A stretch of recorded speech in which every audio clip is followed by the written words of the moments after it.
Greetings, everyone, and welcome to a new year. Out with 2025. Ew. Gross. Spit on the ground. Will 2026 be better? Probably not, but we can always hope. Of course it will.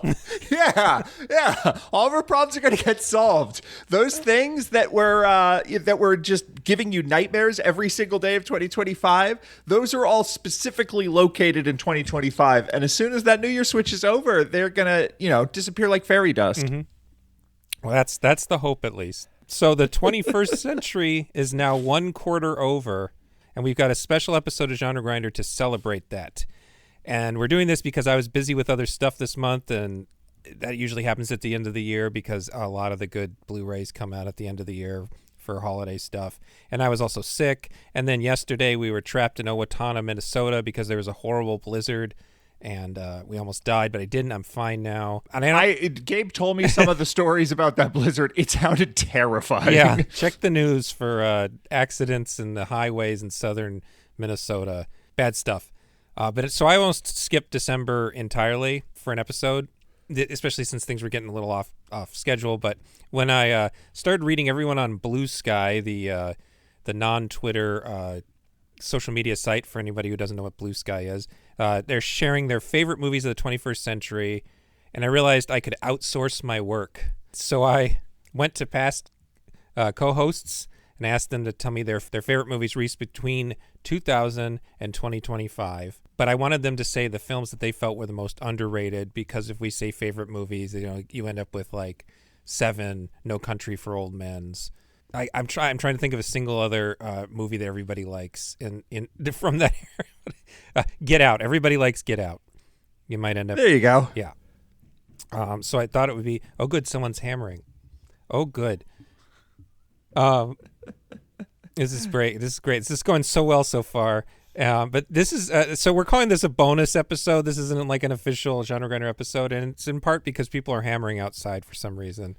But anyway, I thought it'd be more in the spirit of Genre Grinder to go with something underrated and to help listeners boost their watched lists for next year, and also because we don't cover a lot of modern movies on this podcast. So Patrick and I both prepared our own lists of 5 films, and I'm going to interject with recordings of other friends' lists. Some people just sent me a recording. Tyler Foster didn't pay attention to what I had said, and he picked 10 movies, and I didn't have the heart to tell him to cut it to 5 because he was already talking. So I'm going to have a kind of a long one with Tyler kind of in the middle, a whole like almost 30 minutes. But otherwise, they're going to be kind of short, and Patrick and I are going to do our best to talk briefly, but we are ourselves, and we are chatty Cathys, so it might end up long. But that's another reason why it's a bonus episode, because is it going to be an hour long? Is it going to be 7 hours long? We don't know. Who knows? Nobody knows. I'm not editing this yet. I'm recording it right now, so I can't tell you anything. Except for I do know what other people... open wide. What did you say? I said the future is open wide. Yes. That's... Just derailing the podcast with a soft sell reference. Soft sell. We're off to a good start. Soft sell. I was trying to think of what the band soft was. Sell. Wait. No. Modern English. I got it wrong. Modern English. Soft sell is Tainted Love. Modern English. And Say Hello, Wave Goodbye. That's a good soft sell song. Sex Dwarf. I'll keep listing all the soft sell hits. They have that cover of Where Did Our Love Go? Yeah, it goes right at the end. It's a real We Are the Champions, We Will Rock You situation. Yeah. All right. So my list is in release order, not ranked order. And I challenged myself by not talking about any movies we already covered at some point on the Genre Grinder podcast. I did not give that rule to anybody else, just myself. And that made it challenging because I forgot that years ago in 2020, I had people tell me their favorite horror movies of the 2010s. Is there anything we need to know about your list, Patrick, before we get into it?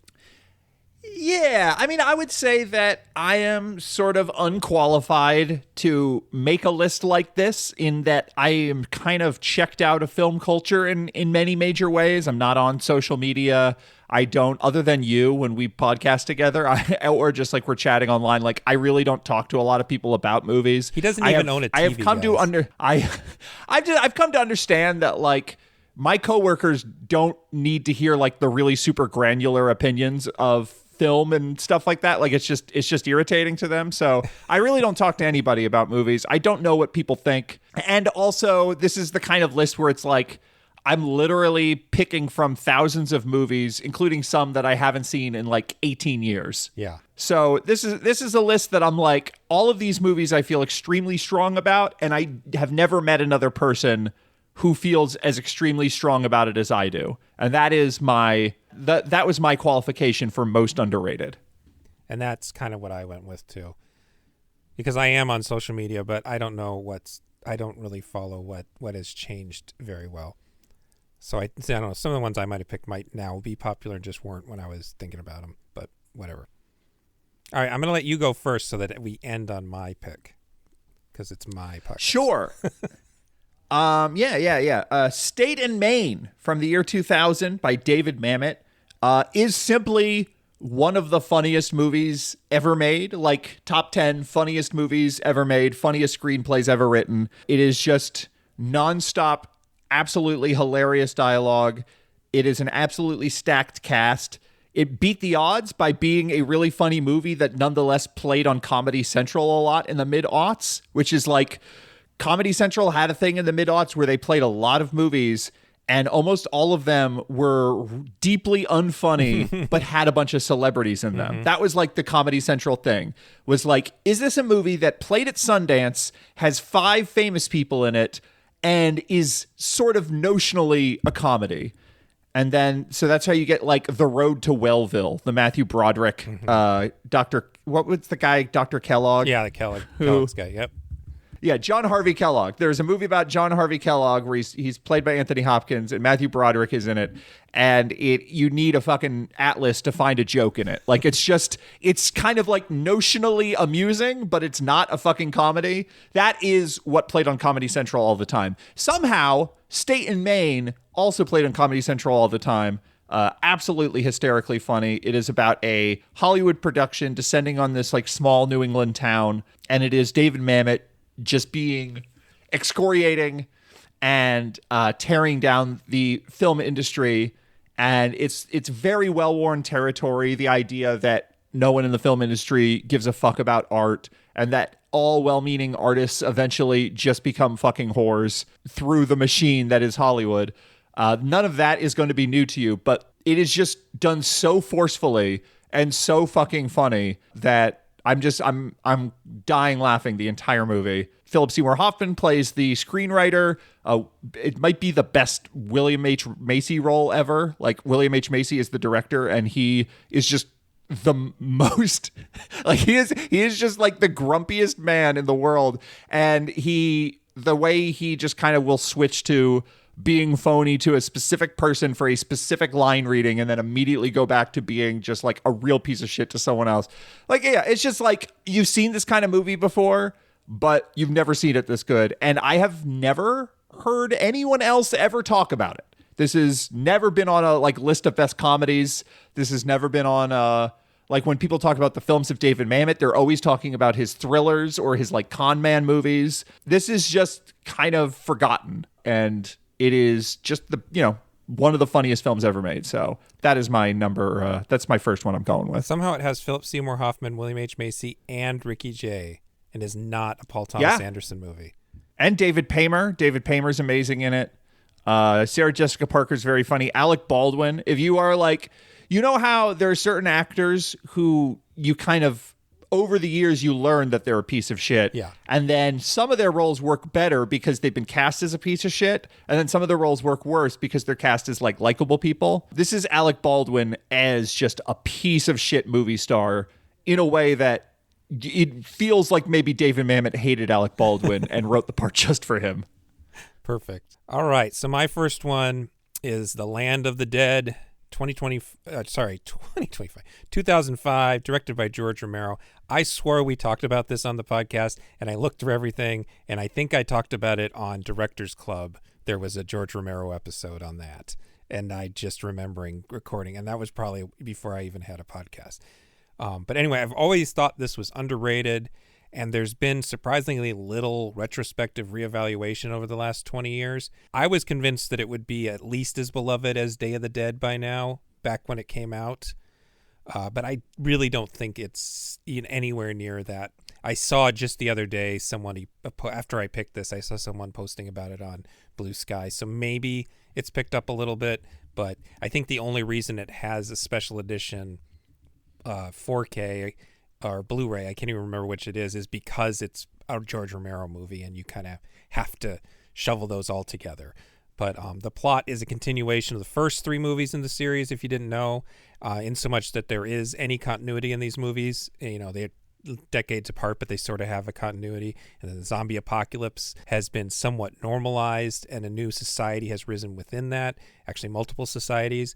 And this film basically sets up a sort of metropolis situation where the bottom rung of society, the zombies, just wander these dead wastes of the old world. And when the lower class humans are in these sort of slums guarded behind kind of weak walls, and the remains of the rich humans live in a luxury tower called Fiddler's Green that has all the stuff they want, even though all that stuff is now worthless. Who cares about perfume and jewelry?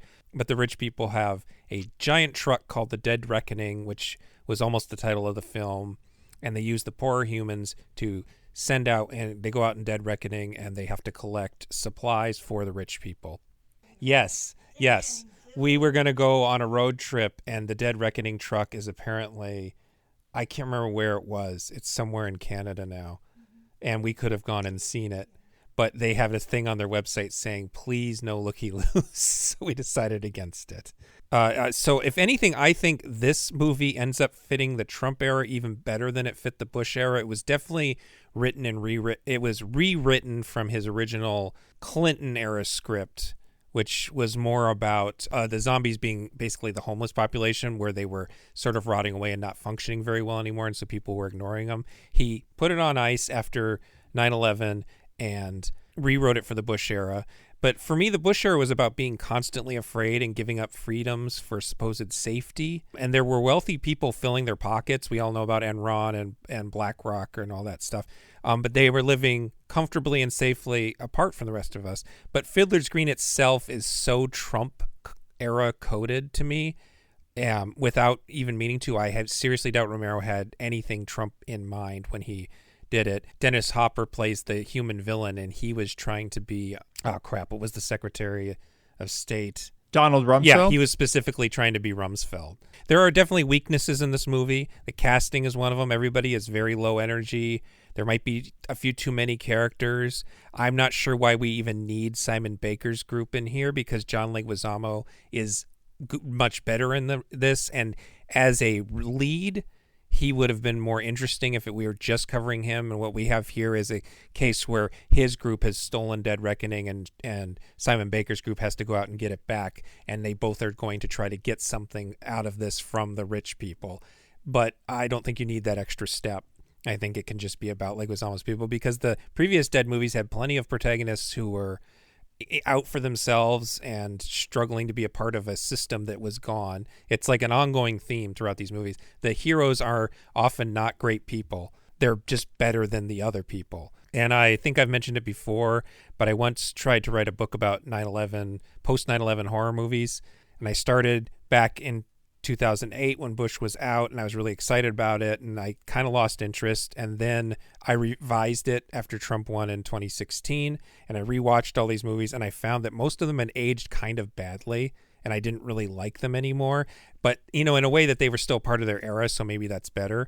But Land of the Dead was one that I genuinely thought got better in spite of all its problems, in spite of the fact that Romero isn't very visually comfortable with that kind of generic 2000s visual look. I just think it's so thematically, emotionally satisfying. And the one main thing about it that I think is a great metaphor is that they have fireworks, which they call sky flowers. And I think this is worth the entire experience, is the idea that zombies lose focus when they see fireworks. And it's a very obvious metaphor. Fireworks are traditional American nationalist visual. They're a nationalist visual for most cultures these days. But there's a scene at the end when the zombies finally stop watching the fireworks and they refocus and they go back to literally eating the rich. Honestly, seeing that in the theaters, and this is going to be a theme that comes up a couple times here, I almost cried in the theater because I thought it was such a great image. and I don't care if it's heavy-handed. I loved the idea, and we were, what was it? We were in the middle of the worst parts of the Bush administration at the time, and so there was just part of me was like, yeah, go get him. It just made me feel good, and which is not something. Yeah. You get that out of Bub the Zombie, I guess. Bub the Zombie going on his shooting rampage and not actually eating anybody. You get a little of that out of Day of the Dead too. But Dawn of the Dead, and it should. I was just gonna say it should definitely be noted that like at the time, pop culture was still super jingoistic. Yeah. It was still super into the Bush regime. It was still really into selling the tragedy of 9/11 as this sort of like rallying moment for like America's expansion into the Middle East and stuff like that. You were getting people who were pushing back against that, like their careers were ending. Mm-hmm. It wasn't until around like 2007, maybe late 2006 that you really start to see that turn culturally as the Iraq War just sort of drug on and on. But this was a very bold movie to come out when it did. And I think it's a nice contrast to the Day of the Dead remake that Zack Snyder and James Gunn made, which is actually a movie I like, but it's a completely different. It's what you expect from a 9/11 era zombie movie.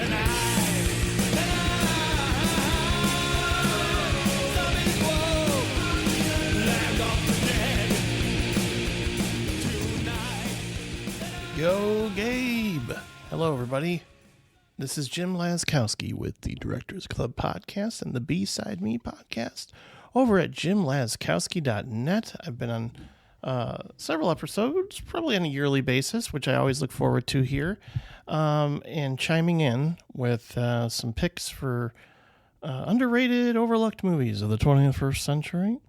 Tried not to overthink this too much with 5 titles that immediately came to mind, but the first one on the top of my list wasn't appreciated as much as when it came out, and I think people are now finally responding to it favorably, and that it's Martin Scorsese's masterpiece, Shutter Island, which is a film that says a lot about mental health, including how it was treated back then, but more interestingly, the idea of needing to escape trauma or like recontextualize it in order to not deal with reality in a sense. And watching it 3 times, I almost think of it now as a movie that showcases reasons why people need to escape the truth because it's too scary to deal with.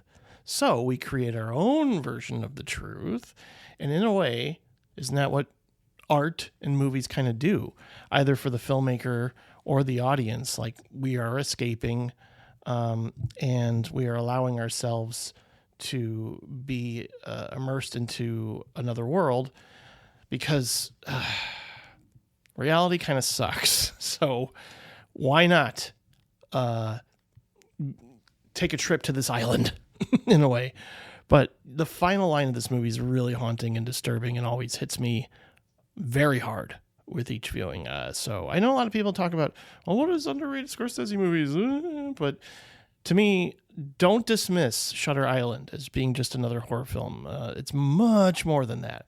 Also on my list is similar in theme, Take Shelter by Jeff Nichols, which might contain my favorite performance of the 21st century with Michael Shannon as a man who's trying to come to terms with the fact that he is potentially developing some kind of mental health disorder, and he decides the best way to manage both that fear as well as his night terrors is by building a storm shelter in the backyard.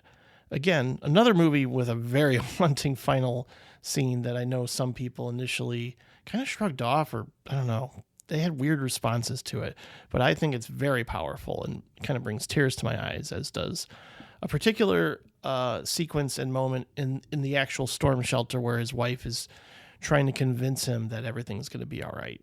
And anytime I watch that, I always think this is why I love movies. It just mirrors my own experiences and, again, recontextualizes it in a way that makes me feel less alone in dealing with any kind of anxiety or depression or just emotional issue, whatever it may be.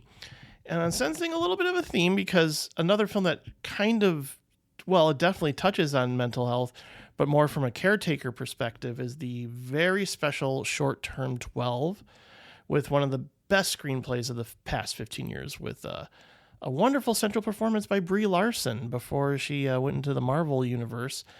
And when you go back to this one, you're going to see a lot of young actors who have gone on to become bigger and star in a lot of things because they made such a strong first impression here with this story about, I believe they're social workers, and they're just kind of trying to adapt to like a very challenging working environment by helping teenagers deal with crisis and trauma and things from their past so they can have a more hopeful and stable future. If you want, it's for all you horror fans out there, if you want to think of this as the indie drama version of Dream Warriors, you can. But it's got a lot of empathy and compassion. And that's something that, again, I just really gravitate towards when I see movies that are about people trying to help and also learning about the people needing help. So this is another very moving film that means a lot to me personally.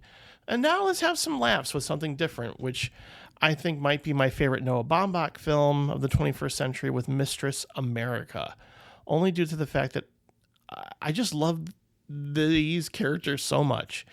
And the more they interact, the more it reaches screwball comedy levels with this just pitch perfect Greta Gerwig performance. And Lola Kirk is also great. They're two women kind of coming from different backgrounds, realizing that they might become step siblings, if I'm not mistaken. But they really struggle with finding their place in the world and maintaining friendships due to social awkwardness or a lack of a filter or a lack of boundaries. And on top of that, it's just really line for line brilliant at times, and the kind of fast quip dialogue that I just love in comedies in general.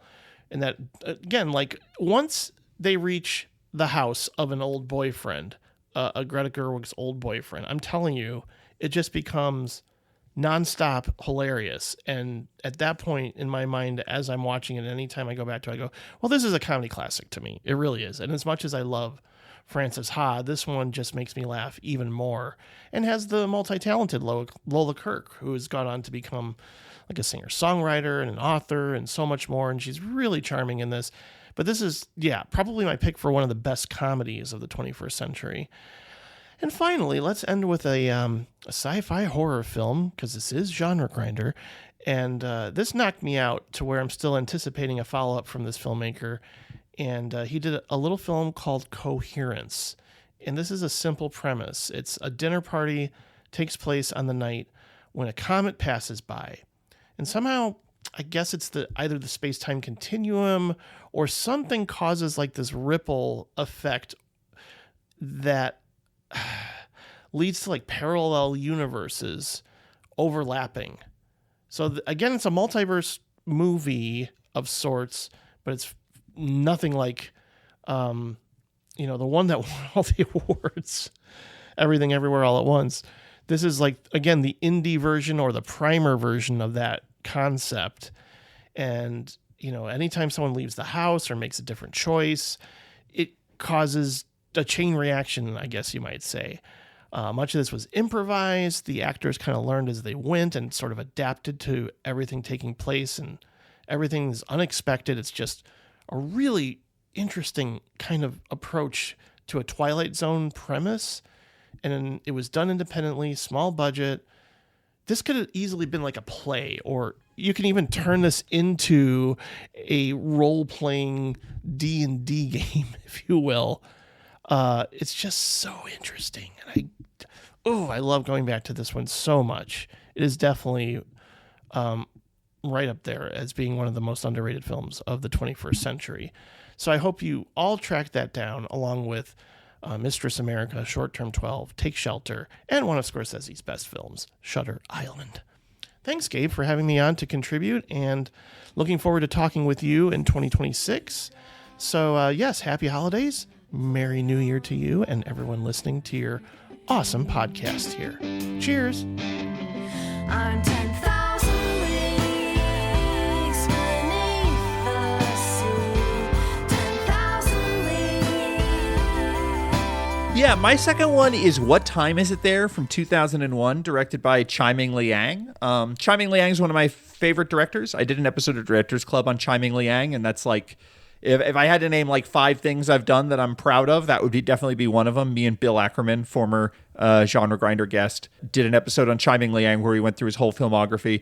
Really interesting filmmaker.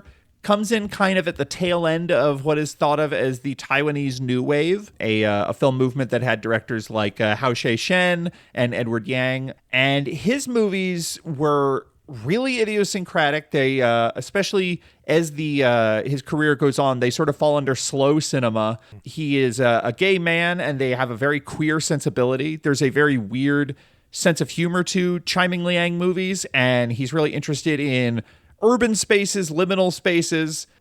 Almost all of his movies take place in contemporary Taipei. So when you're watching these movies, you are just sort of seeing the city evolve around them. And it's all about these characters who are sort of alienated from these sort of urban environments, but it also has this very campy sense of humor and queer sensibility. And then there's always some elements that it's very puzzling. And then it's like kind of a lot of fun to try to unpack. He doesn't make very traditional films in a lot of ways. What Time Is It There does not have an anamorphic DVD release. It has been released on DVD once in 2001, and it is a letterboxed release. And that is, to me, like, how underrated is this? No one has fucking seen this anamorphically other than the few times it screens at, a few repertory cinemas in the world every once in a while. No one's talking about this. Chai-Ming Liang does have a film on the Sight and Sound 250 Greatest Films of All Time list, Goodbye Dragon Inn. That's definitely his most popular. This is the one that came right before that, and it shares some of those hallmarks. There are scenes that take place in the movie theater from Goodbye Dragon Inn, but it's also got more of a story. It's this sort of sprawling story about this father who dies, and his son is convinced that his ghost is hanging outside in the living room, so he can't like leave his room to go pee in the middle of the night, so he just starts peeing in bags. And at the same time, he sells a watch to this young girl he's like a guy who's like 19, 20, and she is like 19 or 20 as well. So he sells this watch to this young woman it has multiple time zones on it, and she is heading to France. And so you follow her story in France, being very alienated from the rest of the city in Paris. You follow his story as he becomes obsessed with Paris. He starts watching French films. He starts running around Taipei, changing the times on all public clocks to Paris time. You get the mother who thinks that the soul of her dead husband, who has been reincarnated into their fish in the tank, so she's like keeps feeding the fish and talking to the fish. And it's just this like really powerful moving film about loneliness. There's, I don't think, a single shot where the camera moves in the film. It is really, really, really beautiful. And part of that is because you get all these really long takes where the camera is just locked down. And so when they were making this movie, they were able to really take their time and light each shot very specifically. And so it is just absolutely gorgeous, and it's really funny, and it's really sad, and it's really weird. It has just this like really discursive energy to it. It's got kind of like a weird horniness to it, but not in any way that's like legible as like sexy cinema. I think Chai-Ming Liang generally is like a sex negative kind of a director. He's really interested in sex, but mostly he's interested in the way that sex is a disappointment and is insufficient to what people try to use it for. So that's like kind of a recurring theme of his movies, and that's definitely part of What Time Is There. So it's just like so one of a kind, even among his filmography. The way he makes movies with the same actors and the same locations and the same themes and ideas and even images, and he'll sort of loop around them. What Time Is It There kind of stands out from the rest of them, in part because it just feels like a synthesis of every other film up to that point. So like this is the movie he made before Goodbye Dragon Inn. Goodbye Dragon Inn, more of a slow cinema thing, and then everything post Goodbye Dragon Inn is really getting more experimental, more avant-garde, less mainstream. more outside of what even an art house audience would really show up for. He gets very alienating by the time you're getting to like Stray Dogs and Facade and stuff like that. But What Time Is It There? Absolutely incredible, and I'd love to recommend it to you, but the only way you're ever going to see it is on a really shitty looking DVD that's not even anamorphic. Yeah, I don't think I've seen. Yeah. I haven't seen any of his. I haven't even seen Rebels of the Neon God. It's just one of those filmmakers I have on the list that I've never gotten to. Yeah, I'll be honest, I don't think you'd like them. Okay, fair enough. Well, I think you should check out Goodbye Dragon Inn because it's like 75 minutes. Yeah. And it is just a unique object. And then I think at the end of it, you're going to go, yeah, I found that really boring. But you can have experienced a Chiming Liang movie. there we go. Okay. All right. I'll move that one up the list then. The imaginary list. Okay. So then my next one is, I feel like this is one of two movies on here that's going to disappoint the few fans of the podcast we have here who want us to talk about weird cult movies. But outside of the podcast and reviewing, I watch weird cult movies all the time. So in my spare time, I don't watch a lot of weird cult movies. But I picked Tom Petty and the Heartbreakers, Running Down a Dream. This was a 2007 very long-form documentary by Peter Bogdanovich, of all people. I love Tom Petty and the Heartbreakers. It might be the boringest thing about me. It's genuinely my favorite band, and it has been since I was a child. I learned to play guitar. I had one of those books on how to play all the songs in Tom Petty and the Heartbreakers' greatest hits. My dad and I would bond over cassette tapes in the car during road trips. I'll watch any documentary about the guy you got. They made a really good made-for-TV doc in 1994 called Tom Petty Going Home. And there's a 2010 episode of Classic Albums for Dan the Torpedoes. Best episode of a great series right there. That's true. Christine's right. I tune my guitar to American Girl because it's in D. And it's easy to find the D. I just made a double entendre. Anyway, so I didn't need another doc, but then Peter Bogdanovich, who's a filmmaker I respect, but I'm not a hugest Bogdanovich fan, I'll admit. He decided to go make this epic career retrospective that unfortunately ended up being sort of the Tom Petty doc to end all Tom Petty docs, not only because the band only had two more pretty mediocre albums after that, but because Petty died very suddenly, kind of out of the blue. He wasn't that old. There's not much else to say about the guy or his band. And I say that, but there's actually another documentary that's free on YouTube right now about the recording of Wildflowers, which I think is my favorite rock album of all time. Anyway, the only thing this doc doesn't cover is She's the One soundtrack album that he made. My guess is that there was some sort of licensing issue there because it was a movie. I don't think it's because Petty disliked that album. I think that it's a mediocre record overall, but that Walls is maybe the last great song he and the Heartbreakers recorded. But I think the thing that keeps people away from this movie is probably disinterest in Tom Petty and 70s rock music, and I can't blame anybody for that. Like I said, it's the boringest thing about me. But if you avoided it because it's 4 hours and 19 minutes long, don't let that get in your way, because it's structured in a way that makes it very easy to put down and pick back up again. It can be like two movies. It can be one long movie. You can even treat it as 4 episodes of a miniseries. It works just fine. I'll end this as speaking at crying at movies. This movie, the first time I saw it, it put me in an existential spiral. The through theme here is that Petty, who I can admit, even as a massive fan, isn't the most astronomically talented musician in the world. You know, he's something about him hits for me and hits for other people. I think he's a good distillation of what rock music was at the time. But, you know, he's taking from other artists, and there are people who are more talented than him. But anyway, he just never gave up on himself. He wanted to be a songwriter, and he just kept on writing songs. He kept playing songs. He didn't take any bad deals. He didn't really worry about falling back on a different job because he could always just go back to Northern Florida and be a local celebrity he knew. And it made me wish that I had more faith in myself as a musician when I was in my 20s. And it genuinely put me in a spiral the first time I watched this. And I was kind of inconsolable. Fortunately, I was by myself. I wasn't. So I doubt anybody else will experience it that way, but hopefully it illustrates what this movie meant to me. Awesome. And I have a question, having not seen it. Is it just the sort of dedication to detail that comes out in the length that makes it different from, because this is, I think, maybe the beginning of the era where every single band got one of these documentaries. There's like a Rush documentary like this. There's, like every single band has a documentary that is sort of a commercial for the band that is like, here's why this band's the most important band in rock music. And they all kind of feel the exact same. This one, other than obviously your love of Tom Petty, this one, I would guess it's just more detailed because it is 4 fucking hours long. Yeah, exactly. And I don't know. I didn't time it, but I think that like almost 30 minutes of it, he's not even in the Heartbreakers. Maybe 20 minutes of it. It's him by himself, and then Mudcrutch was his first band.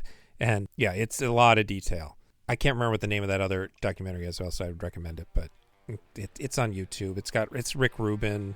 It's all black and white. They don't make these movies anymore because all these movies went to YouTube. Yeah, exactly. This was basically straight to DVD when it came out, but it's streaming all over the place now. When I was a young boy, I was working for the state. I wasn't making much money. I was staying out late. Hi everyone, Luana here from Defend Your Trash Movie. Gabe asked me to record my top 5 favorite, most underrated movies of the century, so here goes, in no particular order, even though I did number them, so what do I know?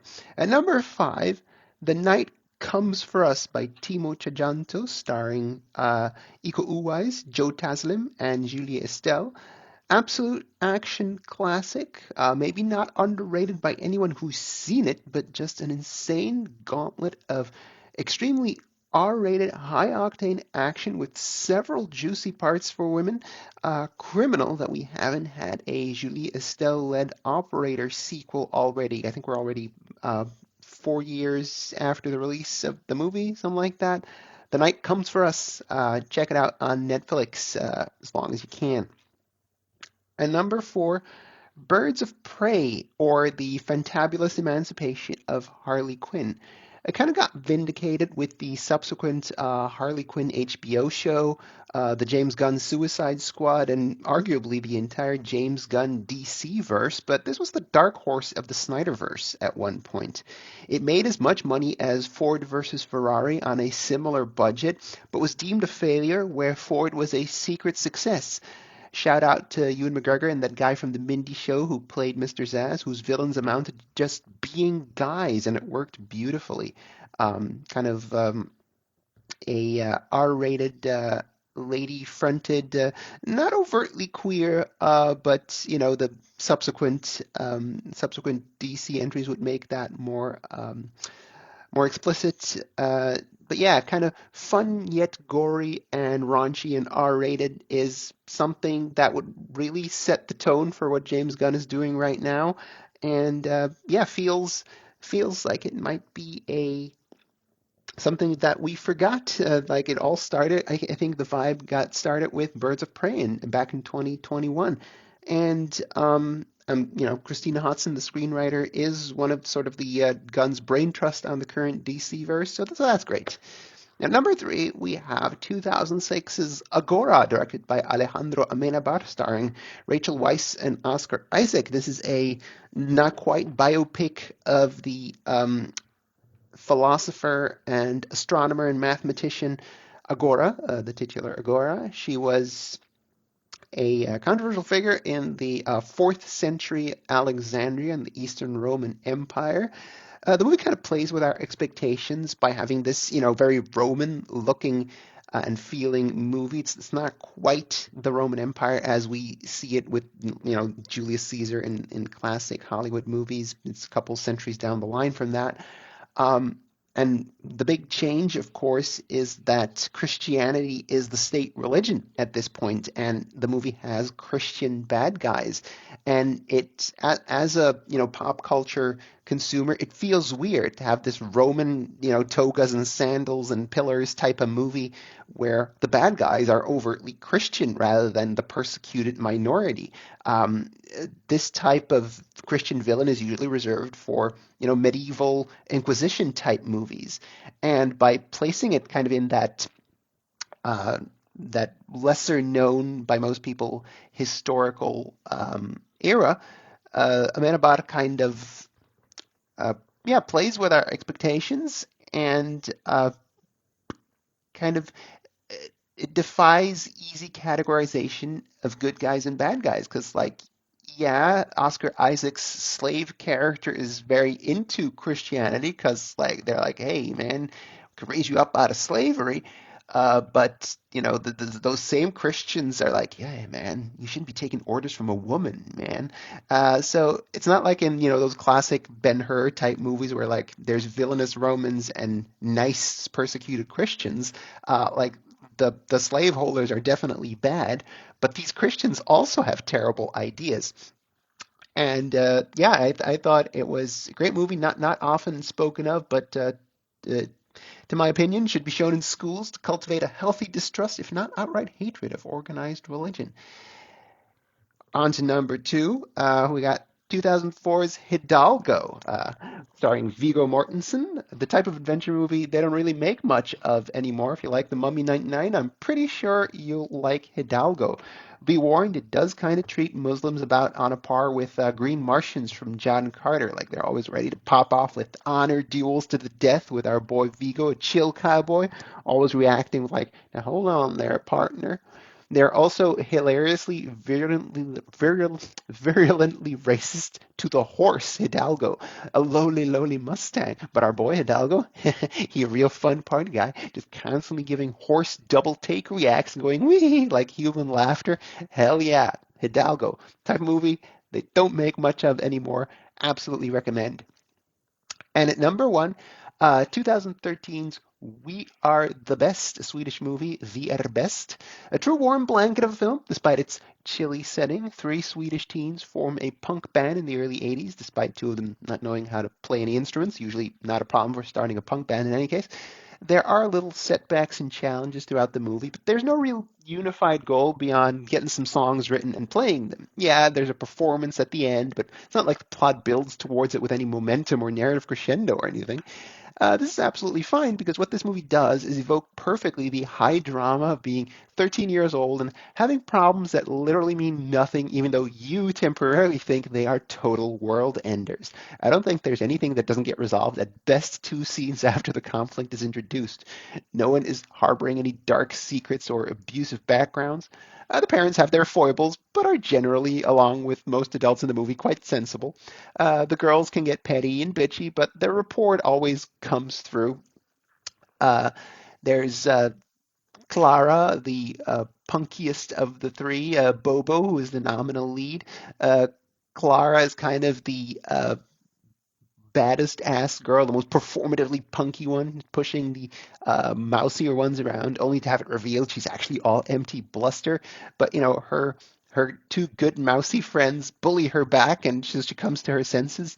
The third friend, Hedwig, was my favorite. She's so she's such a pushover. She's like a real Rod and Todd Flanders. But over the course of the movie, she comes out of her shell to the point that she kind of low-key turns into the alpha of the group. I'm sure the ponies already copyrighted it, but you might as well have called this Friendship is Magic. So there you have it. Those were my top 5 most underrated movies of the century. My name is Luana. Check me out at Defend Your Trash Movie, wherever you get your podcasts. You want to read some cool, queer sword and sorcery? Got you covered. Go to luanawrites.card.co.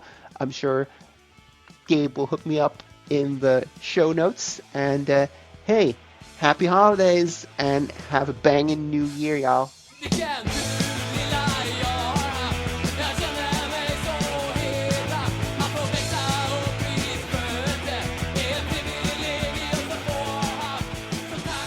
Hello, everyone. This is Chloe Waryan of Chloe's Not Scared.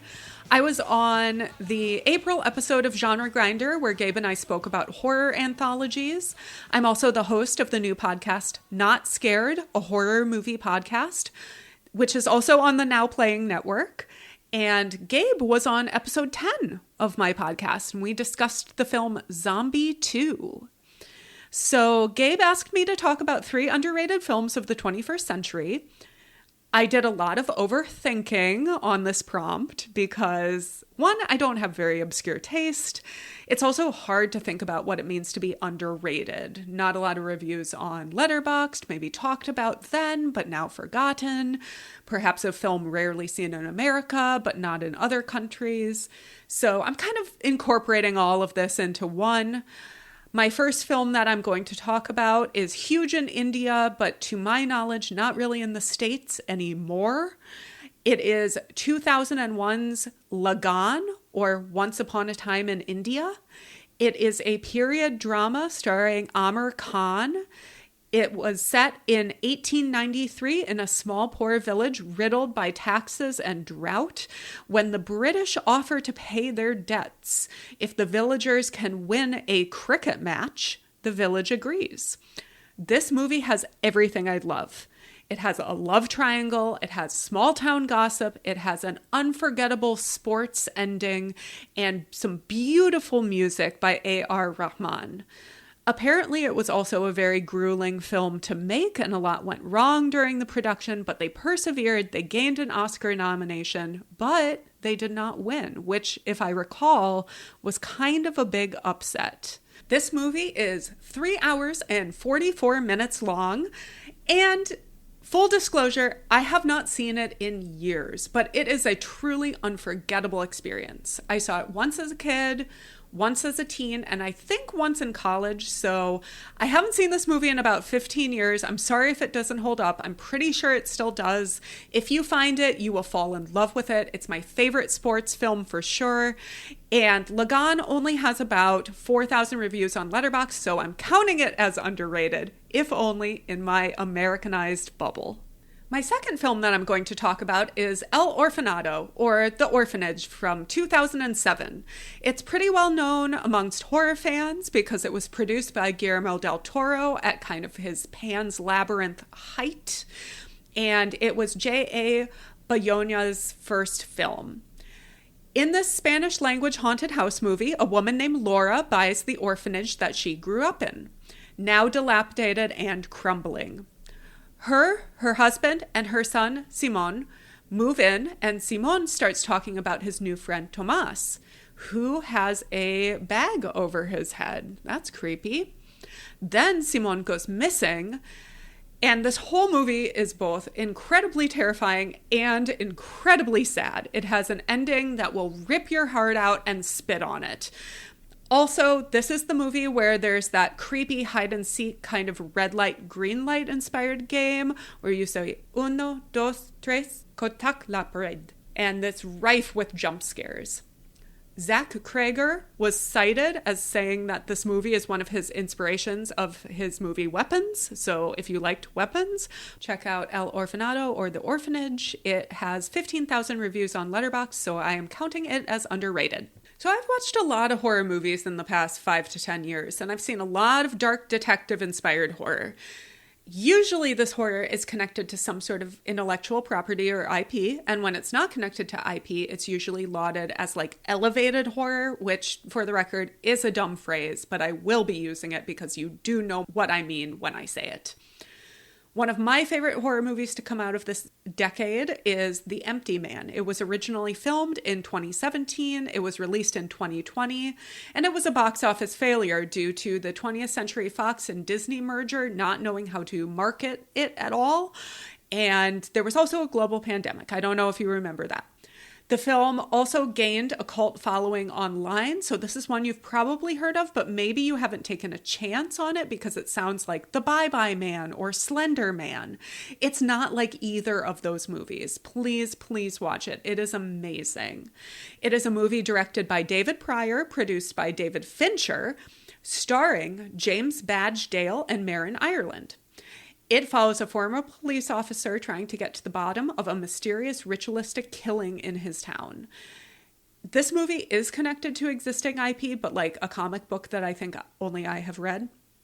And it is elevated horror, but it's elevated horror that isn't focused on grief or loss for the most part, which is actually very rare.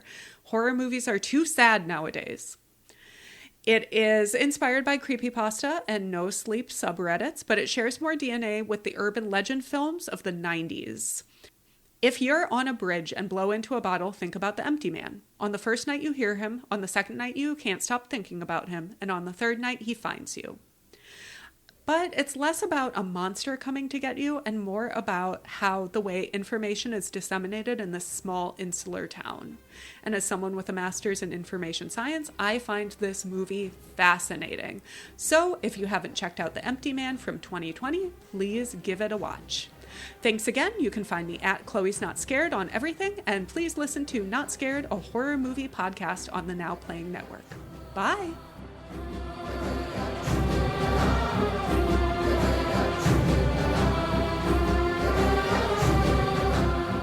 So my next one I'm going to talk about is PTU from 2003 by Johnny To. This is the one I'm probably going to speak about the least, if only because it has been maybe 10 years, maybe 9 years since I've seen this movie. This is a movie I only saw the one time, but it is my favorite Johnny To movie, and Johnny To is one of the greatest filmmakers ever. It is a sort of a neo-noir crime thriller about dirty cops. There is an issue where one of the dirty cops, I think this is the character played by Lam Suet, has lost his gun, and he's trying to sort of retrieve it because this gun is tied to some other horrible thing that if it gets in the wrong hands, it's going to be the end of his career, the end of his life, that sort of thing. So he's sort of like panicked going through the Hong Kong night trying to find this gun. It is super stylish. It is not the Johnny To of Running on Karma or Throwback or Throwdown or something like that, where it's like really silly or aggressively like quirky in its comedy. It's pretty, serious, but it does have these explosions of style and these like really fascinating choices. And the sort of divining visual for me is that the street lights in this movie, and I don't know if they replaced the bulbs in the street lights or if they just shot it with a certain kind of exposure or film stock or what, but like all the street lights in Hong Kong in this movie are like stage spotlights. And so you have these dirty cops like going through the night and they're having these, soliloquies and these dialogues with each other about like the nature of being a police officer and the nature of the world of crime and the fine line between the criminals and the police and stuff like that. And it takes on this like really grand Shakespearean kind of feel because you have these characters delivering this very theatrical dialogue in spaces that were shot on location on real streets, but look like they are on a stage on, Broadway or something like that. Really, really cool choice that like totally changes the tone of the movie. There's also some like cool shootouts and shit. Like there's some really stylish action as well, but mostly it is just sort of like really sweaty, desperate, terrible men, in this really nasty world, all this like very twisty turny plot that I could not recap to because again, I have not seen it in 9 years. But I remember just being like, okay, I like a good crime film and this is like a great crime film. But then that extra stylish touch sort of elevates it to this other thing where, and I think this is like a Johnny To move that he likes to do is he'll push a stylistic choice so far that he sort of breaks the literal reality of the movie and makes you sort of contemplate the characters and the situations in a grander way. But the balance this one walks between just like, if you like a Michael Mann movie, you'll like PTU, but then also it being this sort of, epic operatic kind of a thing is really impressive. And it was one of those things where I saw it and I'm like, okay, that is a 10 out of 10 perfect movie. And also I've never heard anyone talk about it. And I still have never heard. I mean, it's a movie by Johnny To. I know it's well respected. There's a Eureka Blu-ray, so at least someone has released like a nice version of it. It's not like completely neglected, but I think there are other Hong Kong movies that this is much better than that get talked about a lot more than this, including some by Johnny To. I mean, I'll say as someone who thinks Johnny To peaked with the Heroic Trio and who didn't really enjoy his later, like I remember, I haven't seen a lot of these in a long time, but I didn't really like Full Time Killer or the election movies all that much. I will say as that person, this is my favorite of those crime movies he made too. So I think it appeals to people who are even a little bit tired of the Johnny To crime it's almost its own genre within itself. Yeah, and honestly, like most of the Johnny Toe movies I've seen are from the 90s and the early aughts. I never saw Election. I never saw a lot of his later stuff. So I couldn't necessarily speak to how this relates to those. But I do think that this is a really good balance between the more straightforward action crime stuff that he did earlier than this, like The Mission, and the sort of out there super quirky comedies like Throwdown that he did later. Throwdown is one of my favorite movies of all time as well, I should say. Have you seen Heroic Trio? I have seen Heroic Trio. You like superhero things more than me. It's true. I also love those three actresses. I think Heroic Trio is awesome. I had a really good time. I saw it on the big screen, and it was a grand time. It does not speak to me the way some of his other movies do. I think a lot of that is Michelle Yeoh, Anita Mui, and Maggie Chung speak to me in a way a lot of other people do. And so does Anthony Wong. I think he eats fingers in that movie, his own fingers. Well, this lined up well because my next one is another kind of grimy crime movie, but of a different variety. The Night Comes for Us, 2018, directed by Timo, and I'm going to probably say this wrong, but Chayanto. I believe it's how you say his last name, Timo Chayanto. This is, maybe I was wrong picking this because I got everybody else's recordings and Luana also picks this, and she goes into much more detail than I'm going to, so I'm just going to sort of give my point of view on this, and I think I'll put hers. You probably just heard it before Patrick started talking there. So I love John Wick movies. I, in fact, am probably the only person I know who thinks the John Wick movies got better with each movie, despite getting bigger and longer and more ridiculous. I enjoyed myself even more every time. I also love the Raid movies, and I really like the Raid sequel. I still think the best action movie of the last 25 years is The Night Comes for Us. It's just so relentless, so violent, so perfectly paced, so full of jaw-dropping shit. And the plot has plenty going on. It's not like it's plotless, but like a lot of Indonesian action films from this era, the narrative is often a way of setting up more characters to fight each other with more wild gimmicks and more locations and cool places for them. It's almost like a video game logic to it, where you have to get to the next guy, is sort of the way it works. Since Luana picked it, I'm not going to dig in too much. But my final thought is basically the way the world has gone since I've seen this movie is I can't believe it's on Netflix, by the way, but I can't believe every major studio with an action movie, a modest budget to big budget action movie on tap, didn't go to Chanyato to direct.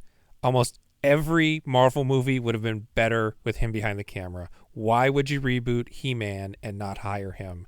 Why would you reboot Street Fighter and Mortal Kombat and not hire him? Why would you make Naked Gun without this guy? Is basically the way that's the way I'm treating this movie. Is that it changed the way I just feel like nobody is living up to it since. That's a hell of an endorsement. I have not seen this film. It's so violent. It's so violent. I mean, horror movie fans would love this. He made good horror movies too. So yeah, if you haven't seen him, look into him. His stuff's on Shudder and Netflix.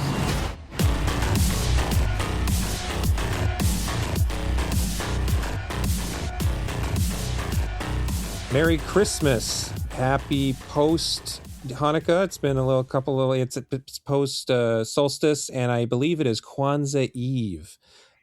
This is Gabe, and I'm with Tyler Foster, who you may remember from the how many did we do? We did the when animation meets live action was a pretty recent one we did. We did the Legacy. Yeah, Legacy Sequels was a good one. And then we had a follow-up with Twin Peaks.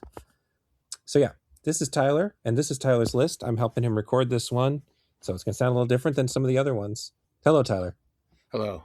So I just, this is just the first 10 movies that, off the top of my head, from 21st century that I think are underrated. I don't know how much of a fixed definition of underrated we have, but yeah, I want it to be whatever you think is underrated. If you don't think people are talking about it enough, if you don't think people are talking about The Force Awakens enough, more power to you. Okay, fair enough. So let's see. These are just in alphabetical order. I didn't put them in. I didn't rank them in any way. The first one that is on my list is Barb and Star Go to Vista Del Mar. I really think that this could have been like a big, like a pretty, maybe not not like a blockbuster necessarily, but I feel like this would have been a solid comedy hit if it had actually been able to come out in theaters. But it it was scheduled for 2020, and then it got booted to 2021, I think, because of the pandemic, and it Right. ultimately just sort of dropped on digital.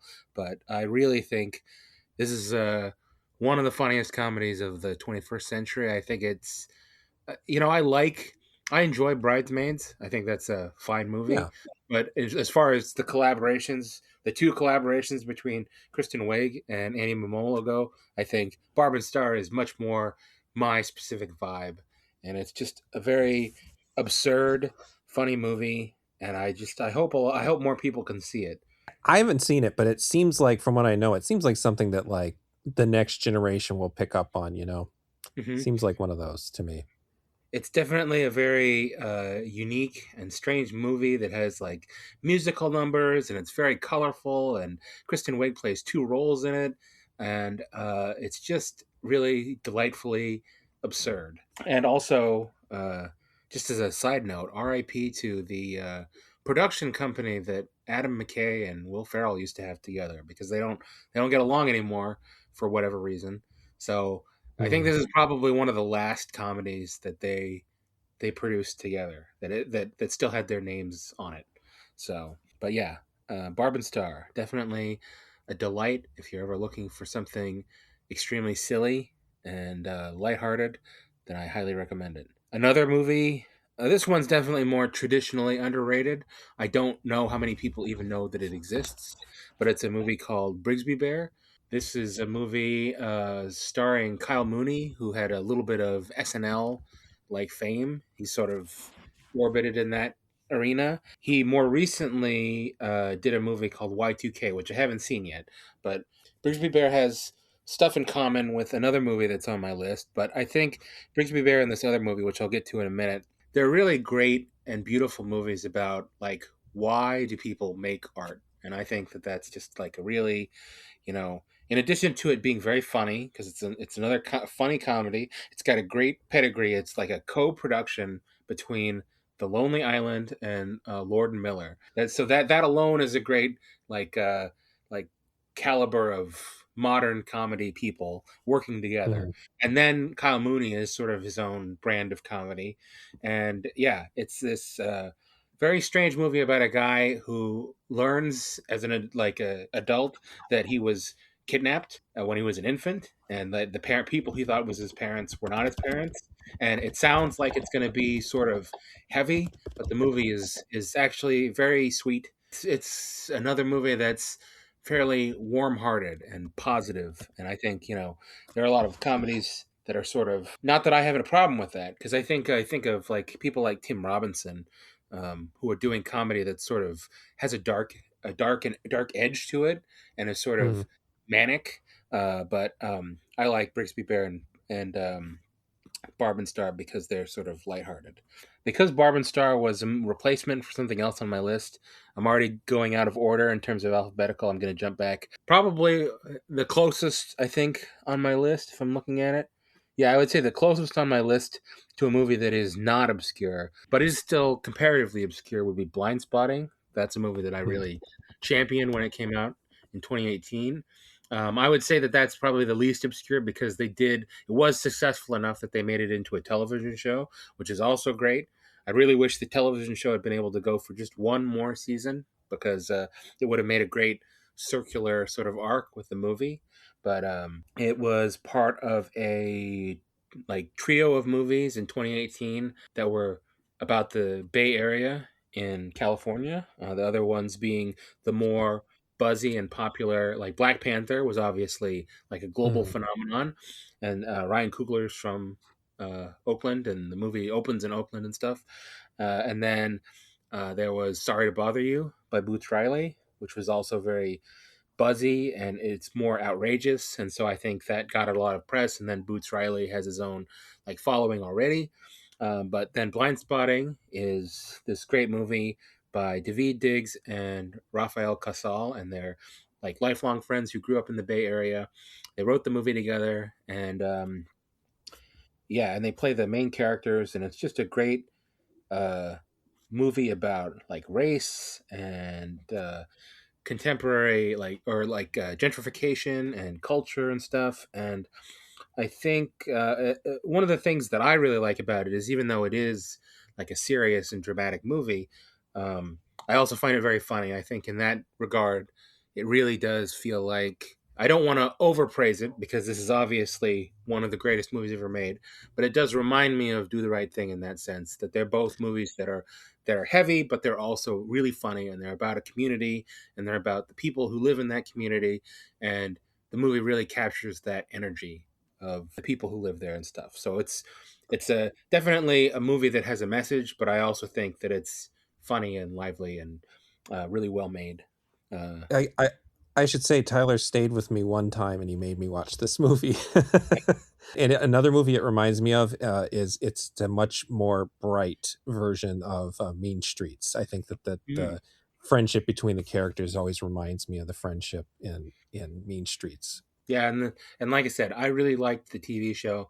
There's one episode of the TV show that might be one of my favorite episodes of TV ever, and it's just a really wonderful, unexpected episode that has one of the guys from the Raid in it, and in a completely different kind of role, and it's really sweet and charming. Like this guy from the Raid, I think his name is Joe Taslim, and he was in Fast 6 also. And in this episode of the show, he does do some of his kung fu, but he also sings and stuff. Like he gets out an electric piano and he sings a song, and it's just like Nice. really great, like blending of all sorts of different elements, and they all come together really well. And so the movie and the show are both great, and so that's definitely high on my list, even though that one's a little more high profile. The next one on my list, trying to get back in the right order, would be the Brothers Bloom. On this press tour for Wake Up Dead Man, Rian Johnson's been talking a little bit about how the Brothers Bloom was one of the a movie that he really thought, like, he was disappointed by the reception, but he's really like finds it heartwarming when people come up to him and talk to him about the movie, that they saw it and they are passionate about it. And I do think the Brothers Bloom is really great. It has one thing you'll see in a lot of his movies is there are a lot of little tributes to Ricky Jay, the magician / actor. Mm-hmm. And I know when he made Knives Out, there was a role that was going to be played by Ricky Jay, but Ricky Jay passed away before the movie was made, so he was played by M. Emmett Walsh instead. There's a Ricky Jay poster in the new Wake Up Dead Man, but he narrates the Brothers Bloom. He has this great poetic, like Dr. Seussian kind of narration, and it's just a really great twist on the kind of, because Rian Johnson makes these very intricate sort of, I mean, obviously the mysteries, they have a lot of moving parts and stuff, and I feel like the Brothers Bloom is a little bit different because it's more of an adventure, but it still has that moving part chess piece kind of feel to it, and it's really good.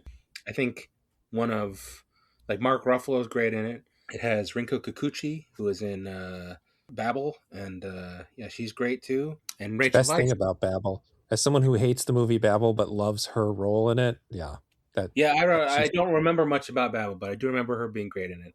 And then of course, Brothers Bloom is an essential piece of Rian Johnson's history, in the sense that it's got Rachel Weisz in one of her greatest roles, and then Rachel Weisz would go on to be married to Daniel Craig, and then I don't know for sure, but I imagine that was part of how he got in touch with Daniel Craig to be in the Knives Out movie. An important piece of his history, and a great movie that I think more people should see. The other movie that it relates to Brigsby Bear.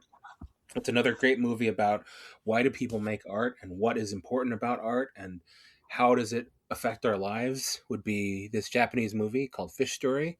This was back in the era when I wrote for DVD Talk. It came out because it's from 2009, and in that period when I wrote for DVD Talk, to select the movies that you're going to review was just a web page that just had all these titles listed on it, and some of them would go red the longer they sat in there, but you're supposed to take a certain number of red titles, a certain number of like titles that aren't past due, basically. So I would just take whatever happened to catch my fancy at a glance. So I picked this movie back then, and It's such a unique movie. It's kind of like a little bit like a fever dream.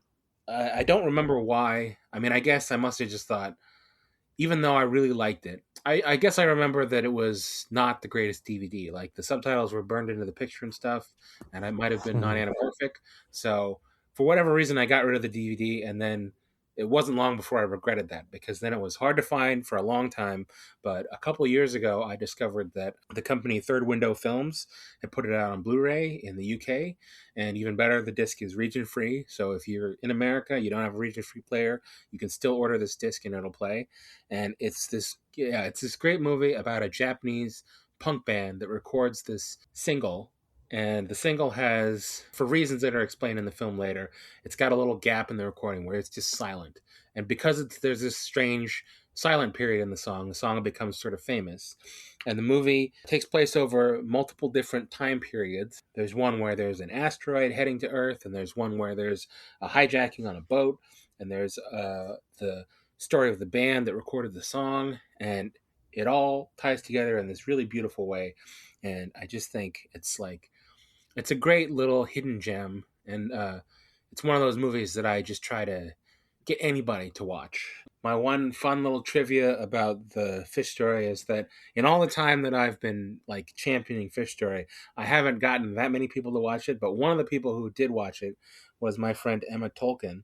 And she went home, like after she watched it and she thought it was great, she went and showed it to her dad. And I wasn't even thinking about this when I sent it to her, because I was just trying to get people to watch the movie. I don't care who it is. I would like anybody to watch the movie because it's a wonderful little movie.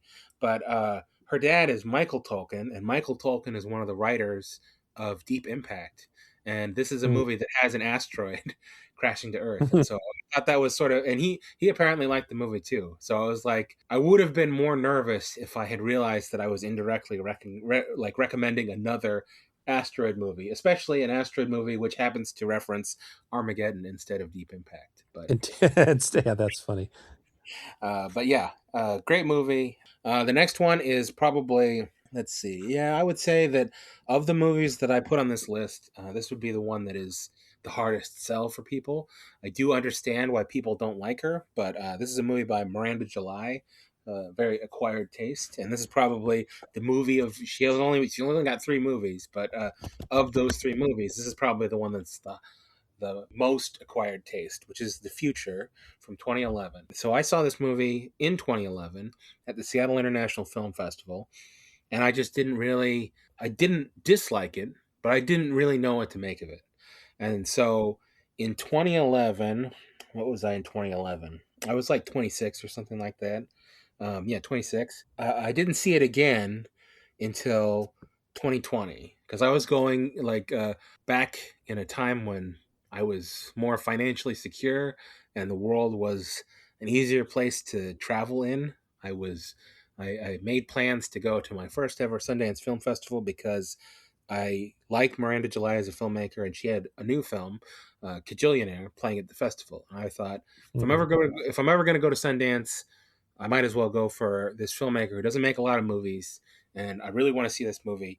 And I thought I better rewatch The Future, and I rewatched it, and it was like 180 degrees from my first viewing, because the movie is a movie that is for people who are in their mid-30s, and they're thinking about they've reached that point in their lives where it's like, whatever happens next is going to be the rest of my life.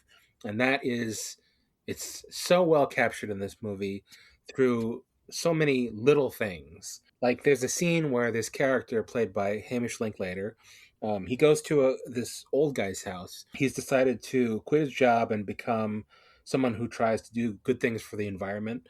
So he's going around trying to get people to basically pay for these trees that they're going to plant on this person's behalf. And so he knocks on this guy's door, and there's this old guy inside. And this old guy's talking about time, basically. He's showing the guy off all of his Christmas cards that have like little lewd limericks to his wife. And this was a real guy, too. Part of what she did when she was making this movie was she would get the free penny saver, and she would look through it in the classifieds to people who were offering stuff to buy. And then she would go to those places, she would buy the thing, and then she would just talk to them about, like, do you sell stuff in the penny saver all the time? And what is it like and what do you get out of it and that kind of thing. And she wrote a whole book about it, and it's a good book. But this guy was real, and she put him in the movie. So he's showing off these real Christmas cards. And ultimately, I think the message of the scene is like, you're just at the very beginning of the beginning. Like there's so much more that's going to happen to you in the rest of your life, and over the next however many decades that you're going to be alive and together. And there's just this little detail where he's like touching, like the guy, he's sitting on the guy's couch, and the guy's couch has a certain like feel to it, the fabric. And then he goes home, and his couch has the same fabric, and he's looking around his apartment, and he's seeing similar indications of like what is like how this apartment could be like something that they live in for a long time. And he's basically seeing forward into the future because of this similarity between his place and the other guy's place, and just little things like that. It's just a really strange movie and a unique movie. And I think that a lot of people get hung up on the main part of the movie is that there's this cat. It's like they're going to adopt it, and the idea is they get it in their heads that, well, the cat has a lot of responsibility. The cat's going to be alive for a decade and whatever. And, you know, once we have this cat, like all of our priorities are going to change because we have something to take care of. We have a responsibility. And so, and the cat is like a character in the movie. The cat has a voice, an internal monologue performed by Miranda July. And it's definitely, I can see why people would find it a little twee. I do think the movie's great, and it's just, it really says a lot metaphorically about what it's like to think about the future. And I just think, yeah, great, underrated movie. And I know that there's sort of a barrier for entry for some people, but I think it's worth it. The next movie on my list is an independent movie called Other People. It's a movie about, of all the movies on my list, this is absolutely the heaviest of them. It's based on it's a semi-autobiographical story. This guy named Chris Kelly. Chris Kelly, he wrote an episode of Broad City, and then he would later go on to co-create the show. To The Other Two? Yeah, The Other Two. Like that was a big comedy show, and people really liked that show. So he wrote it about himself. So the movie's about this comedy writer who's come back home. Comedy writer is played by Jesse Plemons. He's come back home because his mom has been diagnosed with cancer. His mom's played by Molly Shannon. And so, and he has a great relationship with his mom and a not so great relationship with his dad, who's played by Bradley Whitford. And yeah, and it is a heavy movie because it's obviously about her dying of cancer. It's a autobiographical story, and she does pass away. So no illusions about what happens in the movie. It's definitely, if that's a thing that you're going to be sensitive to, I would definitely add that caveat before watching. But it is also very funny, and it's just got a great message about how we, like, what do we take from there's this part in the movie where it's like he's hanging out with his friend. His friend's played by John Early. He's a very hip comedian. He was in Search Party and stuff like that. And he's talking about like his own mother passed away, but she talked about like oak trees. And now he's like, whenever I see an oak tree, I think of my mother. The way the movie weaves that sentiment into the story, I think is just very beautiful and very funny. If you watch this movie, you'll never think about trains, Drops of Jupiter the same way ever again. The next movie on my list, this is probably the most personally involved, or in terms of the story about how I got there, or I ended up seeing this movie.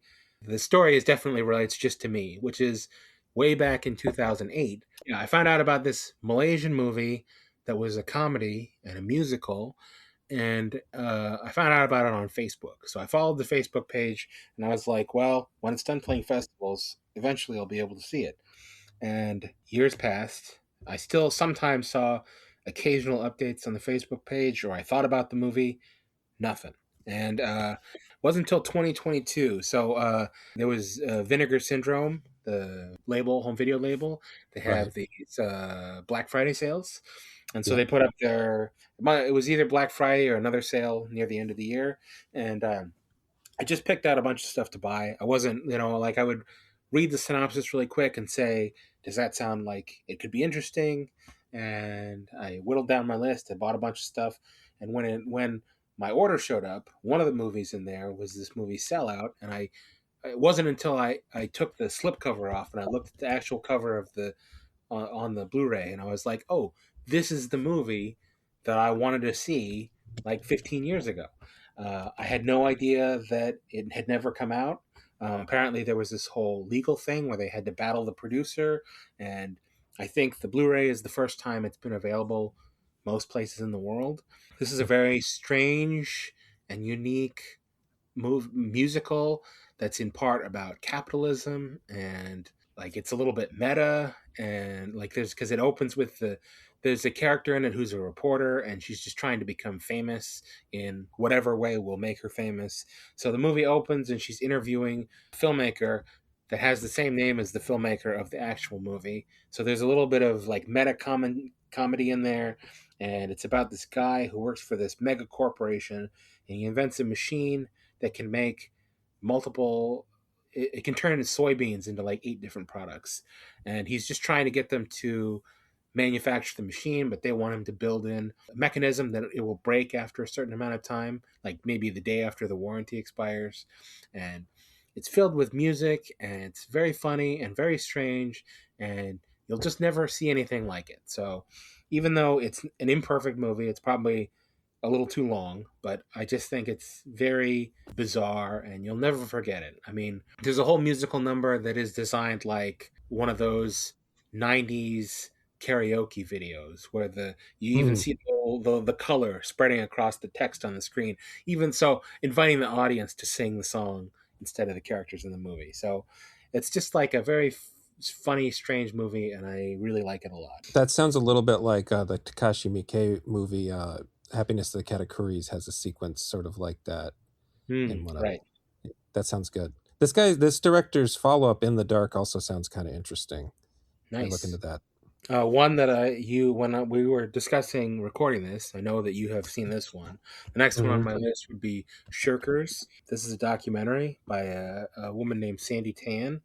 It's a really great movie about how when she was a teenager, she was in a film class with a bunch of other friends, and she and her friends and the guy who ran this film class, they went out and they shot this independent movie that she wrote. And at the time, like if it had been released, it would have been a big deal because there was no independent film scene in, I think she's from Singapore. Yes, Singapore. That's what I thought. Yeah, so there was not a lot of independent filmmaking in Singapore, and they shot this whole movie, and then she handed over all the footage and stuff to the teacher of the film class, and he was going to go edit it, and he absconded with the footage and everything. And so this documentary, Shirkers, is several decades later. She goes and investigates like what happened to this guy, and who was he, and why was he, like what was his whole deal, and where did he go. And yeah, just a really great movie. It ended up on Netflix. I saw it at a local film festival, and I had no expectations. I was just like, I basically went off the log line and a single photograph, and I was just blown away by how cool and interesting it was. And yeah, just a really wonderful documentary, and very funny and spirited. Like one of the things that I think it captures so well is her own enthusiasm, and like in that way it definitely, even though the documentary doesn't necessarily talk about it explicitly, but it does really tell you a lot about the idea that Hollywood or filmmaking, these industries, they can be really rough on young women who could have made so many great things. Like you wonder what could have happened like with her career if the film had come out, even if it had been amateurish. Like, not to give too much away, but they do find the footage, but they don't find the sound. So unfortunately, the film is still sort of a lost dream, but the footage that's in the documentary, it all looks amazing. Like, it just looks really cool, like visually really striking and interesting. I mean, it is tempting to like build up the film just because you don't know what it is, and you can't you can't ever know what it is. So your imagination can run a little wild. But yeah, it's just she's really funny, and all of the interviews with her friends are funny, and it's just for a movie that is about something that is technically tragic, it is a very like lively and warm documentary. And I was happy that Tyler picked this because I was trying to limit my own list, and this was on the cusp. So I'm happy it's on this podcast because it's a really fantastic movie, and it is easy to watch on Netflix. Unlike a lot of these other movies Tyler's talking about, which are not available anywhere. Yeah, most of these are probably not available to stream. I think A couple are on DVD or Blu-ray. Yeah. I actually don't think. I think, let's see. Blind Spotting, Barb and Star's got a 4K even. Blind Yeah. Spotting's got a Blu-ray and 4K digital. Brigsby Bear's on Blu-ray. Brothers Bloom is on Blu-ray. Fish Story is on Blu-ray. Future is only on DVD. Other People is only on DVD. Sellout is on Blu-ray. Shirkers is only on Netflix. So most of these are available on physical media at least, but you probably won't find most of them, some of them for streaming. The last movie on my list is a movie that you can watch on streaming as of, again, just recently. It was unavailable for a long time. It's a movie called Timer. A lot of people saw this because it was on Netflix for a long time. This is a movie by Jack Schaefer. She would go on to become a big part of the Marvel Cinematic Universe. She worked on Captain Marvel, and more importantly, she was one of the main creative forces behind WandaVision. And then I believe she went on to work on Agatha All Along because it was related to WandaVision. Yeah. And so this was before all that. She made this independent movie. It's called Timer. It stars Emma Caulfield, who is from Buffy and who had a role in WandaVision. And it's about it's a sci-fi movie about a world in which you can get a little device implanted in your wrist that will display a countdown to when you're going to meet your soulmate. It will only work if your soulmate also has one implanted. If your soulmate doesn't have one, then yours will remain blank. Emma Caulfield plays this woman who is like, she has a timer, but it's blank, and so every time she gets serious with someone, she takes them to the timer store and has one implanted in her, or gets her partner to get one, and to see if both of their timers will light up. And unfortunately, it keeps not going that way. It's a funny movie. It's like a sort of a family because her sister is the main character in the movie, and she's really funny. Yeah, it's just a great, unique, cute little sci-fi rom-com that was unfairly, I think, overlooked because it was on DVD, but then it went out of print, and you still can't get it on physical media, but they have recently, finally, probably because of her prominence in the MCU, they worked out the ability to watch it on streaming, on digital, and stuff like that. So you can finally see it again. And that's another one that I have a unique personal story about, which is I like this movie. This is another movie that I got through DVD Talk. This one I hung on to, thankfully, because now it's impossible to find the DVD. At some point, I discovered that there was a French Blu-ray release of it, so I imported the French Blu-ray release, and when it showed up, I was shocked to discover that my own review was quoted on the front cover. That's right. I remember. Yeah. I don't think as far as I know, I mean, it did make me wonder, am I being quoted more constantly on foreign releases that I just never see, that I have no idea? Because they don't have to tell you when they quote your review. But yeah, It was not only written on the cover, but there was even a sticker on the plastic wrap that also had my quote on it. So that was sort of a surreal experience to discover that, my own review was pull quoted. But yeah, Nice. Timer's a great movie, and I'm glad that people are able to see it again because it was very frustrating that during the height of like WandaVision hype, that there was no way to get a hold of this movie that I thought was great. And and Agatha All Along was even better. So, like, genuinely great stuff. Like, I was shocked how good Agatha All Along was. So nice. So yeah, those are my 10 movies. And I could probably, if I had sat for longer, I probably could have come up with, 40 more. But those are the first ones that came to mind. I think a lot of these are movies that I have encouraged other people to watch. And because I love to recommend movies to other people. he does. He's a bully about it. I am. Movies are a social thing, so I have a tendency to, when a movie I like is available, then I'll end up watching it, 5 or 6 times, because I'll just go to each of my friend groups and I'll show them the movie. Yeah, I've been afflicted by this. Mm-hmm. That's why you live several states away, so I can't. Right, do all right. All right. Well, thank you, Tyler. That was great. Mm-hmm. Is there anything? Well, I guess I was going to say, is there anywhere they can reach you? But you're sometimes on my website. Yes, when I am not lazy. Okay. Well, Tyler will have some reviews up because I've sent him some stuff. Yes, and I'm sure they'll be. I will actually do it. They'll be great. The stuff I sent is interesting, and he always has good things to say, even when he has bad things to say. Mm-hmm. All right, cool. Thank you. Thank you for having me.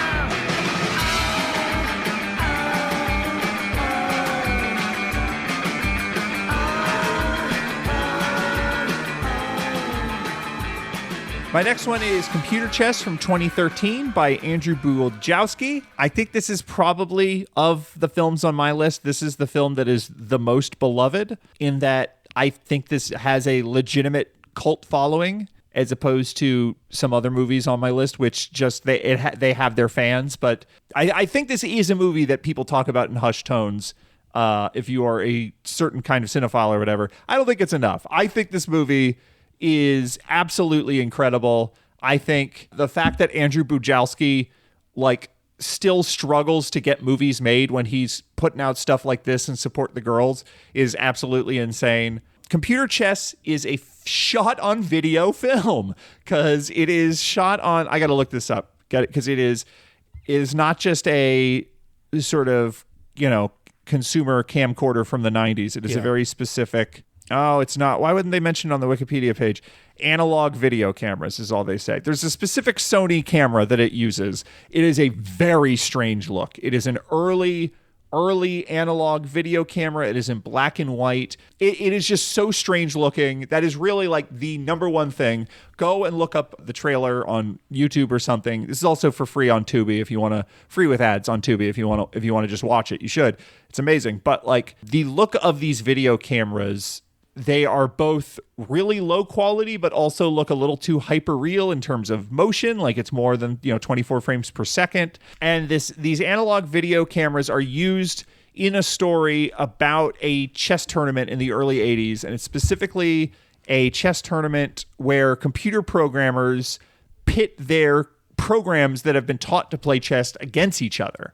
And they're trying to figure out who can write the best chess program. And it's taking place in this very small hotel conference room. I forget exactly. I would imagine it's somewhere in Northern California. There's parts of this that have ties to Silicon Valley and stuff like that. Mm-hmm. But it also kind of feels like everyone is flying out to be here. So it might literally just be in fucking Des Moines or something. It's a movie that mostly takes place in a really sad hotel and parking lots and adjacent places and stuff. And all of the performances, Andrew Laczkowski, his background was in mumblecore. He made a lot of extremely low-budget improvised movies in Austin before making this. I think of those filmmakers like the Duplass brothers and the other guy who did Hannah Takes the Stairs, the Chicago guy who I don't like. What was this guy's name? Joe Swanberg. I think compared to so many other people who are tied to mumblecore, I think just Andrew Laczkowski is clearly the best of them. Funny Ha Ha is, if not the first mumblecore movie, it's a very early influential one, and it's probably still the best. This movie is not mumblecore. It is not improvised. It's not, it has these genre tropes. It has these sci-fi elements. There's a scene that is okay, this is a sci-fi horror movie out of William Gibson or something, but the rest of the movie is, about this young programmer who is trying to figure out where he stands. And all the performance in this movie, everyone, they're all on the spectrum in very specific, well-observed ways. That's really the thing, is there are 15 characters this follows. It's kind of structured like a Linklater movie or something, where there's just like a sprawling cast of people who all have their own little weird stories as they come together for this tournament. Every one of them is a dork, but they are all a hyper-specific kind of dork that you, as someone who is listening to a film podcast, probably have spent time in these spaces. Like, you will recognize all these people. You went to school with these people. These people have been in your Discords. Like, as a sort of just anthropological study of dorks, it is an absolutely incredible achievement. But it also is so stylistically interesting. It's so funny.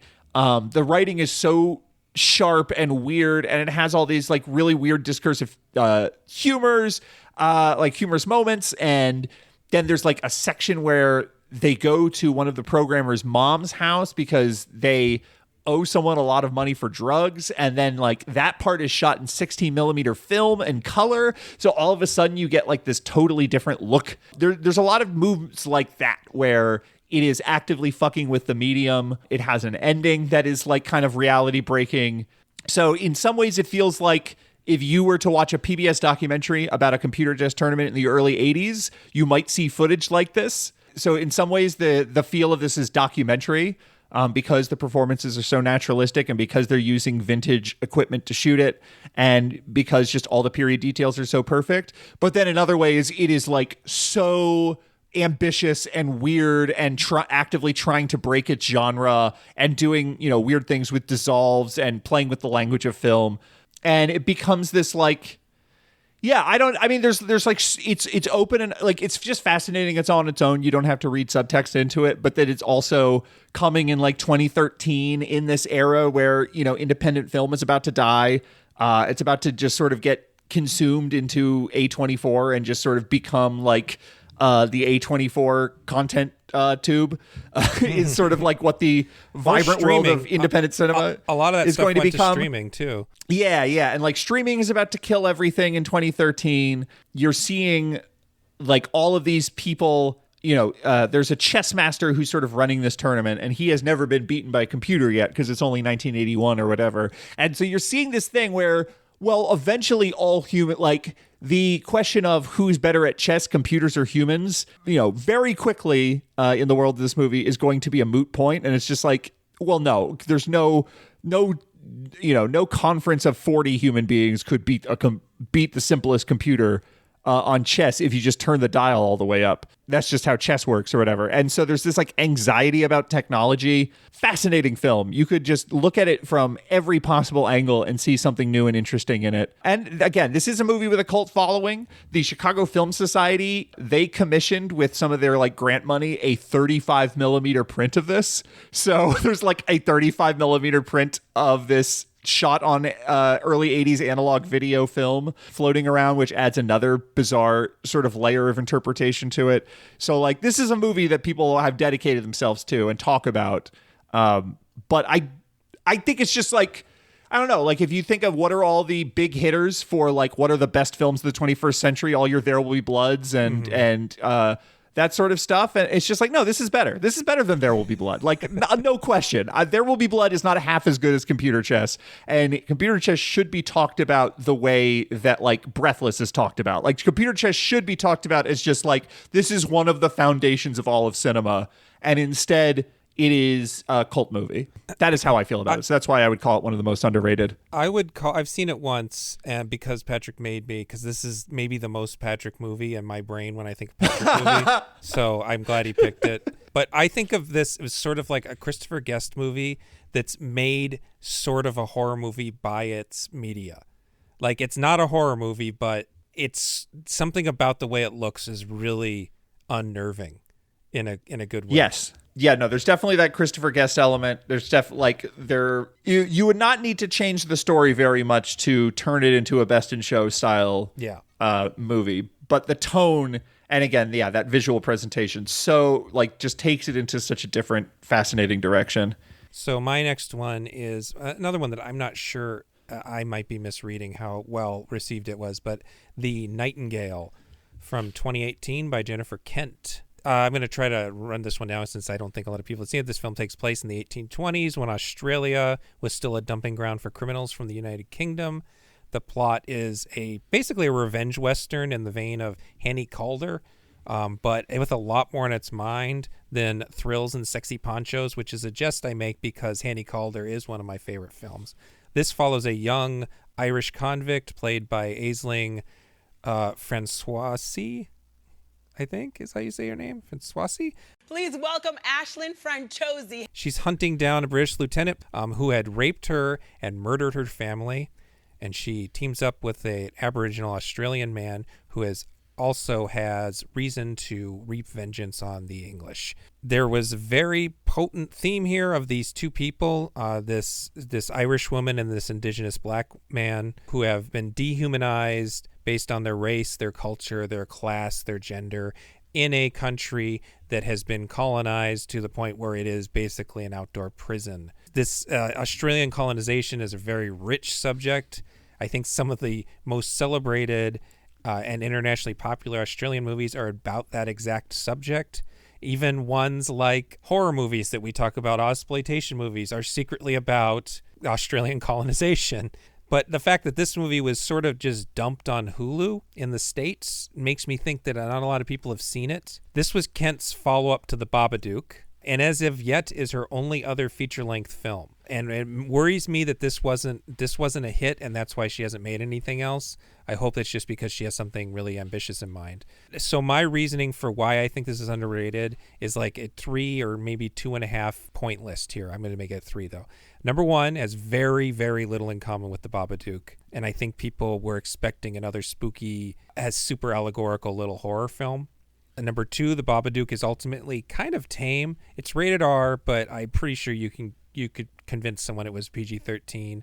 There's not a lot of gore in that movie, and a lot of the scares are very PG-13 scares. I'm making it clear I'm not saying bad things about The Babadook, which if enough people had seen it, I would definitely include on this list, but The Babadook is The Babadook, so everybody knows it. The Nightingale is really brutal. Hard to watch level brutal. It's somewhere between 1/2 and 1/3 rape revenge story, and that's set against this sort of costume drama. So these are things that don't usually get put together. I think the only other rape revenge costume drama other than Ingmar Bergman's Virgin Spring, which is sort of the rape revenge movie that led to all other rape revenge movies, for better or worse, usually worse.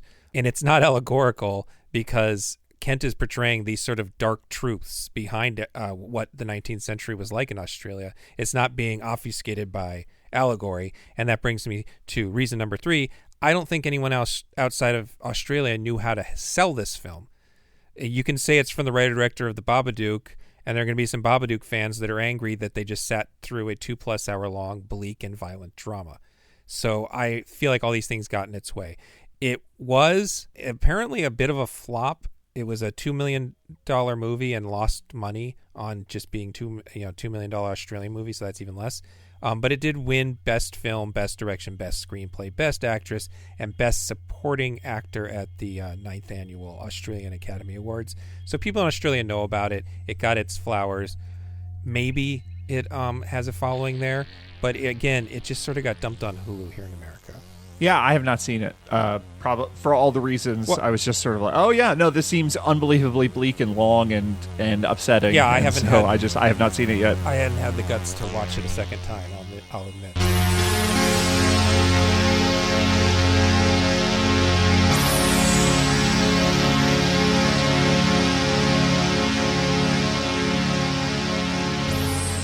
Hi everyone, this is Barry Linn, Patrick Ripoll's co-host from 96 Greers. Very happy to bring you my top 5 movies that I consider the most underrated movies of the first quarter of this century. And these are in chronological order, not necessarily order in which I care about these movies. First is Death to Smoochie, which is a Danny DeVito directed movie from 2002. Is it a masterpiece? No, but Danny DeVito's loopy satire of children's television and the organized crime syndicates lurking off camera deserves cult status. The colorful setting and weird energy makes it a great midnight movie. Rainbow Randolph might be my favorite Robin Williams performance. Next, I have Maggots and Men by director Carrie Cronenwett from 2009. This is the least popular aughts movie on Letterboxd that I've rated 4.5 stars or higher. I believe I gave this one all 5 stars. I'm not surprised that almost nobody knows about a silent movie slightly under feature length with an all-transgender cast that tells the true story of a naval rebellion in the early days of the Soviet Union. However, it is 2026, and a queer sequel to Battleship Potemkin is the morale booster that we need. Hurrah for anarchy. Next, I have Duke of Burgundy, 2014 movie directed by Peter Strickland. I must confess that I am complicit in Duke of Burgundy's underrated status because it's hard to describe it to someone without making it sound like porn. It isn't porn, but it is a 70s Euro horror pastiche about 2 women whose dom-sub relationship is starting to fray at the edges. It's one of my favorite movies, sure, but more than that, seeing Duke of Burgundy on the big screen is one of my favorite experiences. The last time I was able to do so was a screening hosted by a local BDSM social group, and I promise this movie isn't porn. And in the audience talkback after, there was lively debate over who the audience sympathized with more, Cynthia or Evelyn. I love that this movie is able to have such a specific and well-observed relationship dynamic at its core and also include an extended homage to Stan Brakhage.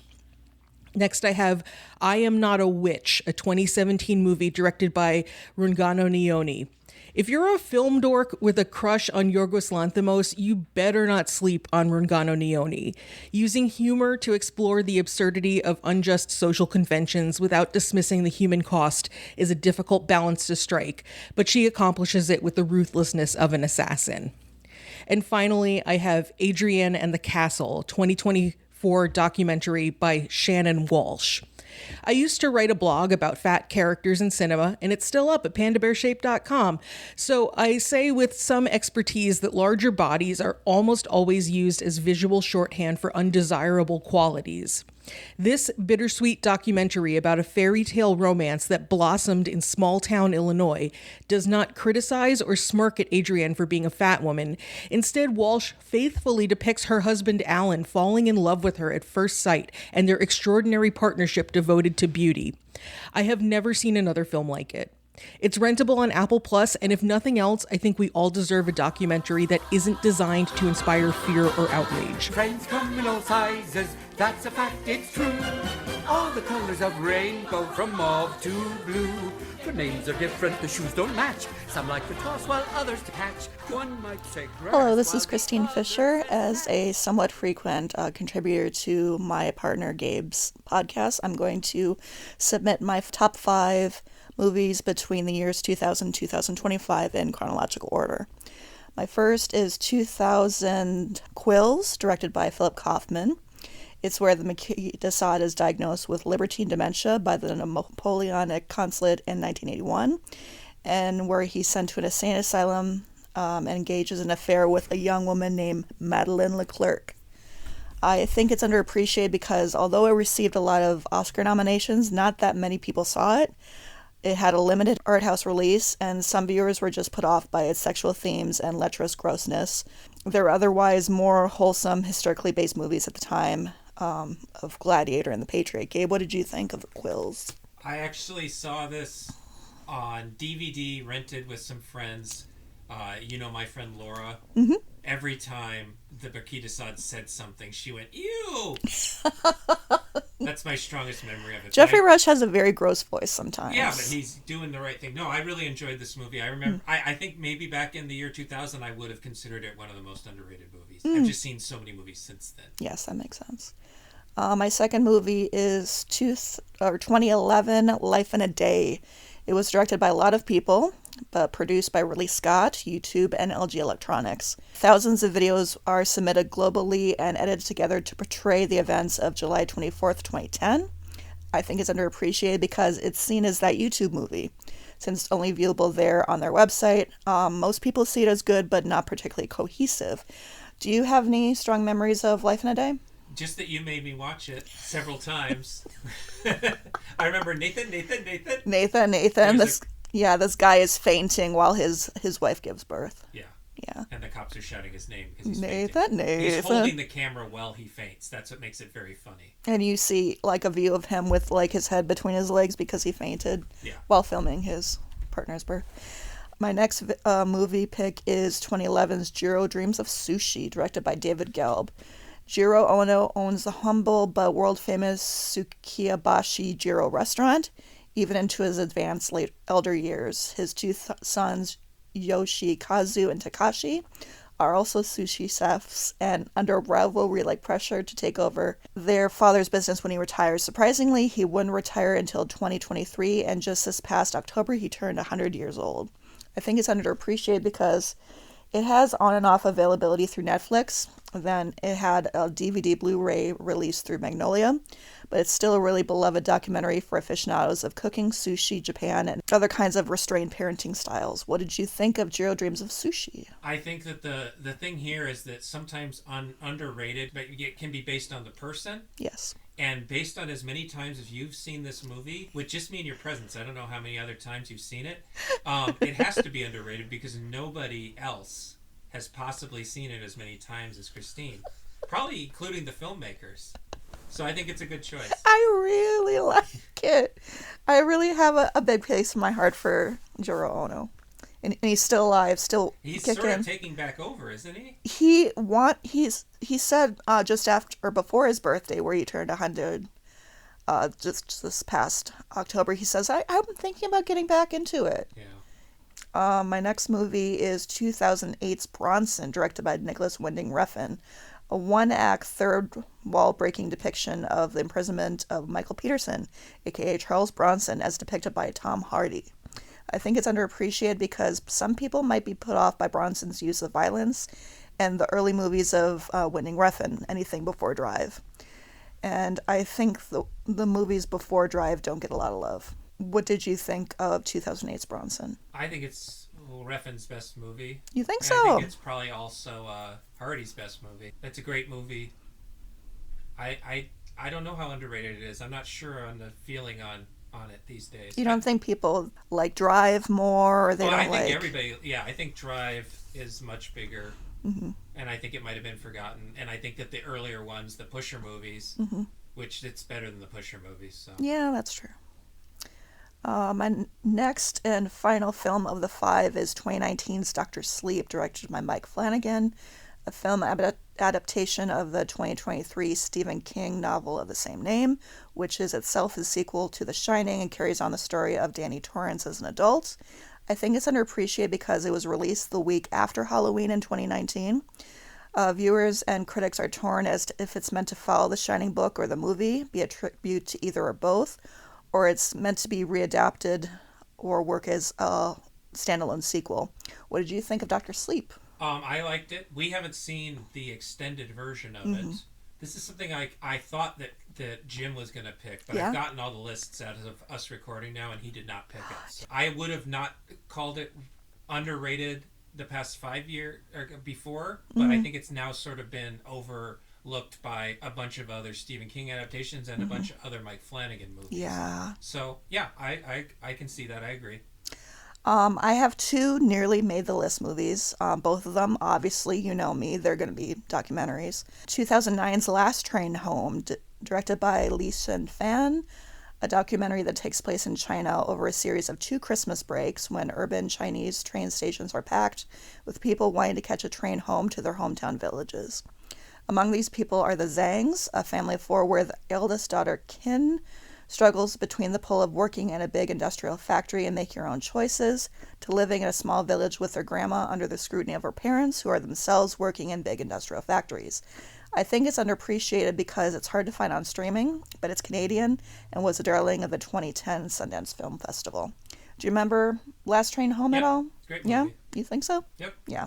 My second and last nearly made the list is 2008's Dear Zachary, a letter to his son about his father, directed by Kurt Keane, a documentary that the mere mention of it or its plot makes me tear up. This garnered at least 4 chest-heaving sobs the first time I saw it. I think it's underappreciated because more people should see it, despite its emotional and heart-wrenching story. I didn't include this in my top 5 because of it being on the top of many critic sites' best documentary lists and leading to a Canadian law protecting children's safety during bail hearings and custody disputes. Do you have any strong memories of Dear Zachary, Gabe? Yeah, I remember watching it on my own, and then I remember coming home and realizing you were watching it and saying, "Are you sure you want to watch this?" And I answered, yeah. And I kind of carefully asked you about spoilers, and you didn't tell me too much. No, I don't know if I can recommend people watch it. It's rough. If you have like a bland day where you want to feel something, watch Dear Zachary. Okay. That's my list, Gabe. I love you so much. Love you too. Okay, Bye-bye. Bye.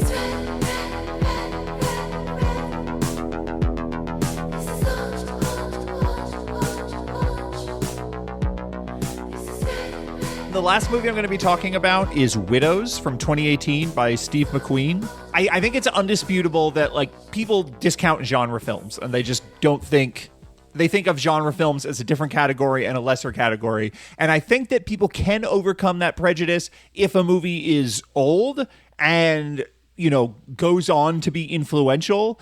Like, I don't think you're going to find a lot of cinephiles who will like get mad if you say that Die Hard's one of the best movies ever or Jaws is one of the best movies ever. They'll be able to say like, yeah, Die Hard and Jaws are two of the best movies ever. Mm-hmm. They're just, you know, absolutely. And it's not because they are, you know, secretly smuggled in art films about difficult, challenging topics or whatever. It's like, no, they are just so fucking excellent at what they do that they are two of the greatest movies of all time.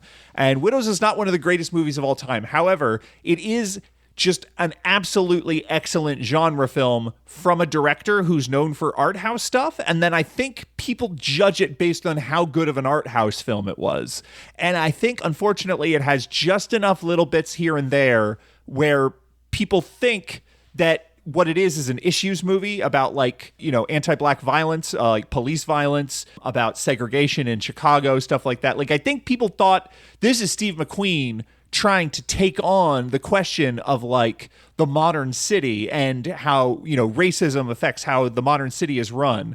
And they were judging that this film on those grounds. And I would say that this film on those grounds is all right. It isn't bad. It doesn't get a lot wrong. It doesn't necessarily have the most deep, fine point, you know, surprising, evocative ways of exploring these topics. But I think it does that fine.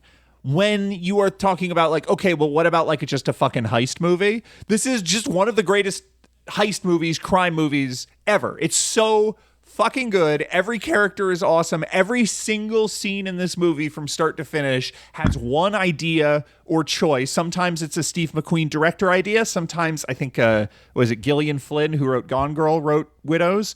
Sometimes it's like a Gillian Flynn idea. Like she just writes a really interesting line of dialogue, or she just has a character make a choice that's interesting, or a scene plays out slightly different than it would have otherwise because of an element she introduces to it.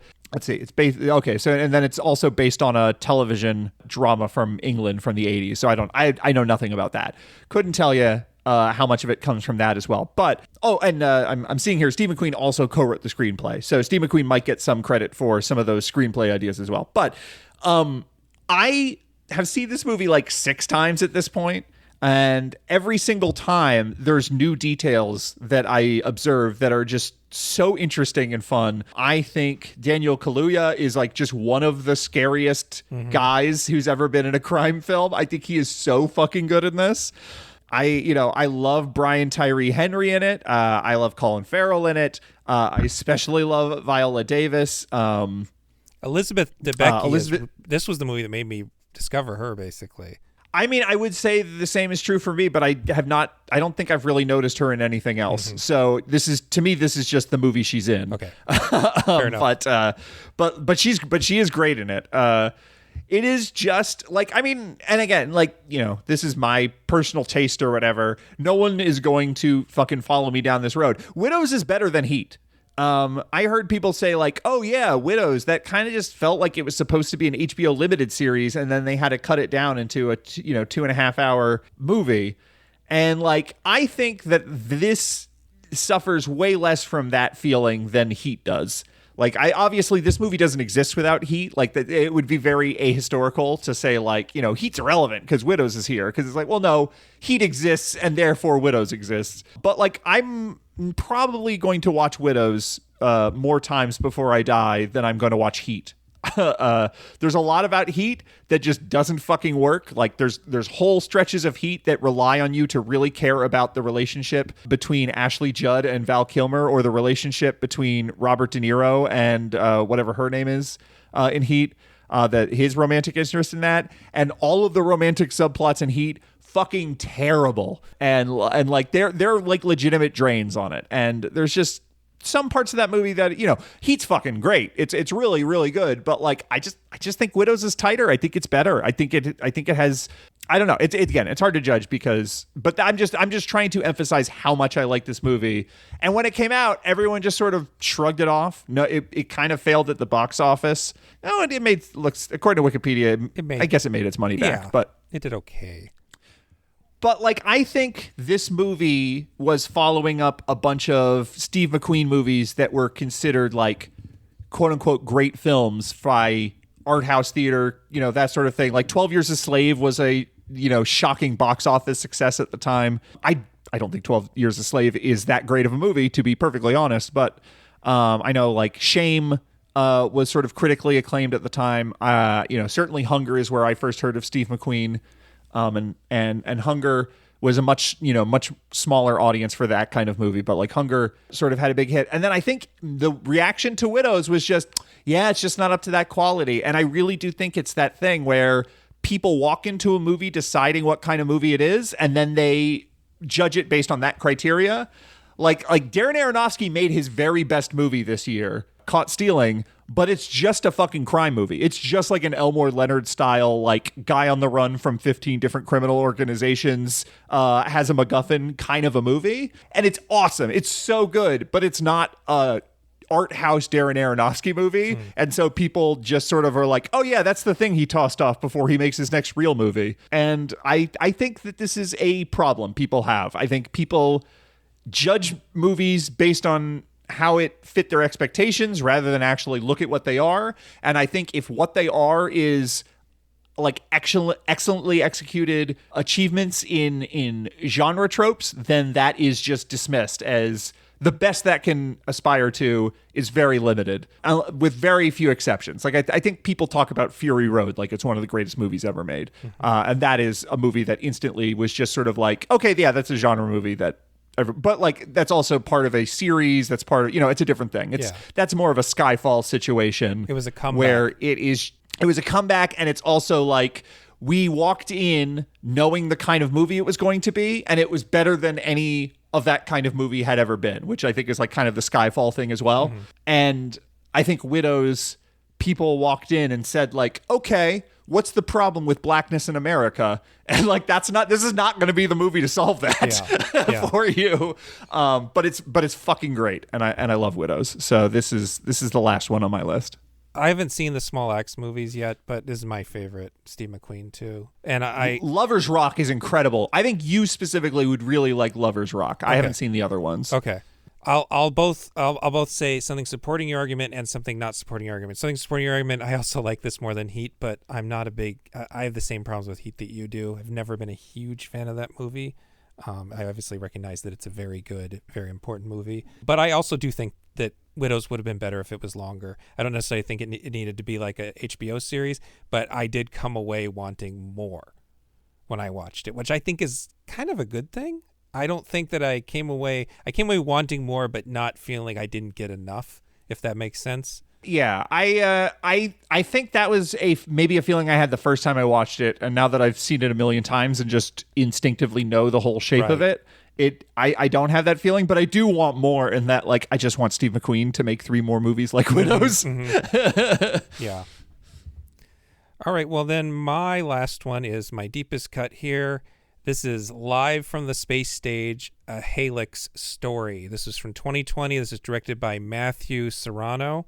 This was a crowd-funded documentary that premiered on YouTube. That right there doesn't sound great. As a lover of niche pop culture documentaries, I've sat through a lot of very bad crowd-funded films. But this one was hyped up by Kevin Perger of Defunct Land and Jenny Nicholson of Jenny Nicholson fame, big YouTube personalities when it comes to specifically theme parks, I guess. They both have producer credit on this, so I watched it on a whim because of them and because it was free on YouTube, and I really enjoyed it. Halix was a band created by a team at Disneyland to play a daily stage show at Tomorrowland.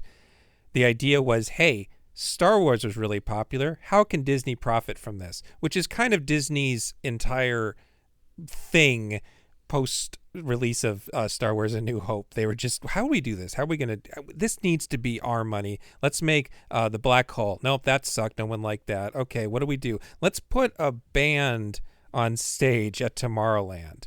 And so because this was 1981, someone said, what if we make the band Van Halen meets Kiss meets corporate rock, starring science fiction fantasy archetypes? And it didn't work out very well. The show only lasted a few months.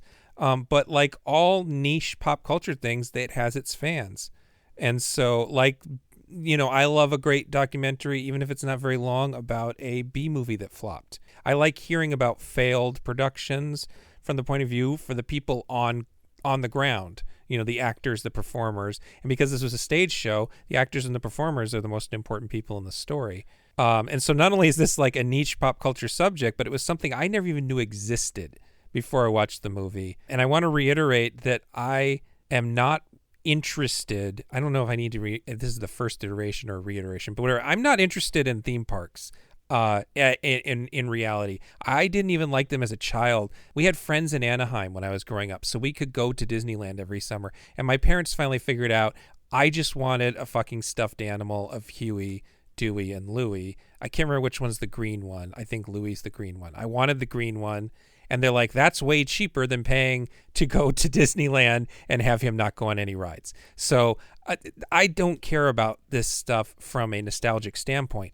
But because of YouTube channels like Defunct Land and Jenny Nicholson, I've discovered that there is this sort of interesting subculture. And I'm not talking about the Disney adult, which is something I think people like to talk about, like they're anthropologists discovering a weird cult of of like people that are sacrificing their children or something. Like that subject doesn't interest me as much. But there's this sort of nostalgia that these people have for this, and the way this process has worked and the way these things were, that I find really interesting, that is encapsulated here in this really entertaining, fun little movie that is on YouTube for free and was, you know, good time, good 90 minutes of my life. I think I've watched it twice now, which is unusual for me.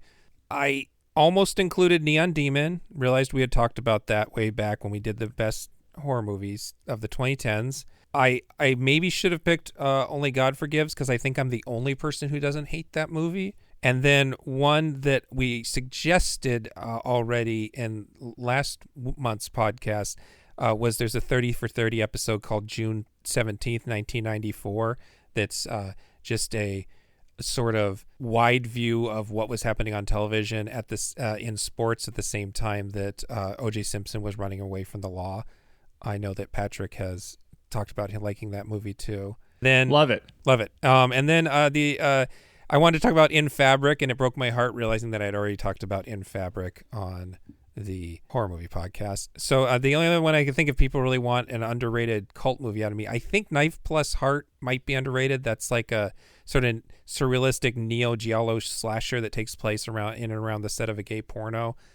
I like that movie a lot, but it's on Shudder, so maybe it's a hit by now, so I didn't pick that one. Did you have any almost made it, Patrick? Yeah, I would say like Bamboozled by Spike Lee. That's in the Criterion Collection now, so I kind of decided not to go with that one, but that was I think the first Spike Lee movie I saw, and I just fucking still love it. Let's see, House of Mirth is a really good Terrence Davies movie with Gillian Anderson. Just like straight down the middle, like heartbreaking melodrama. Jerry, the Gus Van Sant movie. I think that is a pretty well-loved movie. I mean, I think it is divisive, but I think a lot of people think Jerry is really great, and I'm in that camp. Funny Ha Ha, that's a different Andrew Bujalski movie. I have Running on Karma and Throwdown by Johnny Toe. So those are two different Johnny Toe movies that I could have chosen. Calvaire, I think, is the very best of the French Extremity movies, and I think it's one of the ones that's talked about least. Dave Chappelle's Block Party is a movie that I owned on DVD, and I have probably seen 40 times. It is just like one of the great concert films, and it's a shame that Dave Chappelle's a piece of shit, but and Kanye West also at the beginning of first musical performance in that movie is Kanye West, but just like absolutely foundational. I was madly into Chappelle's show, and I had the exact same taste in rap as Dave Chappelle did. I was like really into backpacker shit. So nowadays I probably would not be as excited to see Talib Kweli rap, but but back then in 2006, I was all about it. Dave Chappelle's Block Party's awesome. Tristram Shandy by Michael Winterbottom is a really, really fun, like super meta Steve Coogan, Rob Brydon movie that sort of became the Trip movies that he made with them. Red Belt is another David Mamet movie I could have chosen. I had never heard anyone really talk about Red Belt after 2008 when it came out, but it is one of the better David Mamet movies. I had Bug Crush, which is a short film. I was like, short films probably shouldn't count. There's a reason people don't talk about those, and it's not necessarily the same reason as them being underrated. Paranoid Park by Gus Van Sant is a later, I feel like a lot of Gus Van Sant, you can sort of look at his career as like pre and post Good Will Hunting, and as soon as he started going down that Hollywood road, everything kind of fell apart. But I think Paranoid Park and Last Days are both really excellent movies. So those were some of the other stuff I had on my list. All right, sounds good. And thanks to everybody who participated here and sent me a list or recorded a thing. Love you all.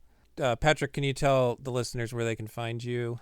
Yes, absolutely. I have a podcast called 96 Greers, where me and my co-host Barry are watching every feature film with Judy Greer in the cast. We are diving into what it means to be a character actress. We are diving into what it means to say yes to every role that comes your way in the 21st century. This is a podcast about the underrated films of the 21st century. Then 96 Greers is a podcast about the forgotten films of the 21st century, the kind of stuff that you may have passed over on streaming, if that. That's sort of Judy Greer's bread and butter, but also she's in big movies too. There's a lot of interesting stuff. 2025 was a hell of a year for her. She was in The Long Walk. She's the best part of that movie. Eric LaRue was released on VOD this year. She's the lead in that. That's a Michael Shannon directed movie she's great in. She's the villain in Dead of Winter. So never been a better time to get on board the Judy Greer fan bus. And I also am the co-host of Wizard Jail, a Visionaries Rewatch podcast with you, Gabe Powers. At some point, we're going to record that last episode. Yeah. The holidays are a thing, man. So yeah, even if you don't really celebrate them, they're a thing. But we've been having a good time over on Wizard Jail talking about this forgotten 80s cartoon and sort of just how unusual these kinds of children's fantasy things can be if you start to really pick apart what the implications of the world are. So yeah, I would say that's all I have to really promote right now. All right, cool. You can find me at the Genre Grinder website. You can find me as Gabe Powers, one word, on both Blue Sky and Letterboxd. Thanks for listening. Hope everybody has a great 2026. Hope everybody has a great next 25 years of the century. I feel like 25 years is a wide enough range that there will be some improvements. And thank you for listening. And then thanks again to everybody else who contributed. And please visit Genre Grinder Cares. It is a link at the top of genregrinder.com where I'm selling shirts for charity that might help make the next 25 years a little bit better for some people. Okay, goodbye.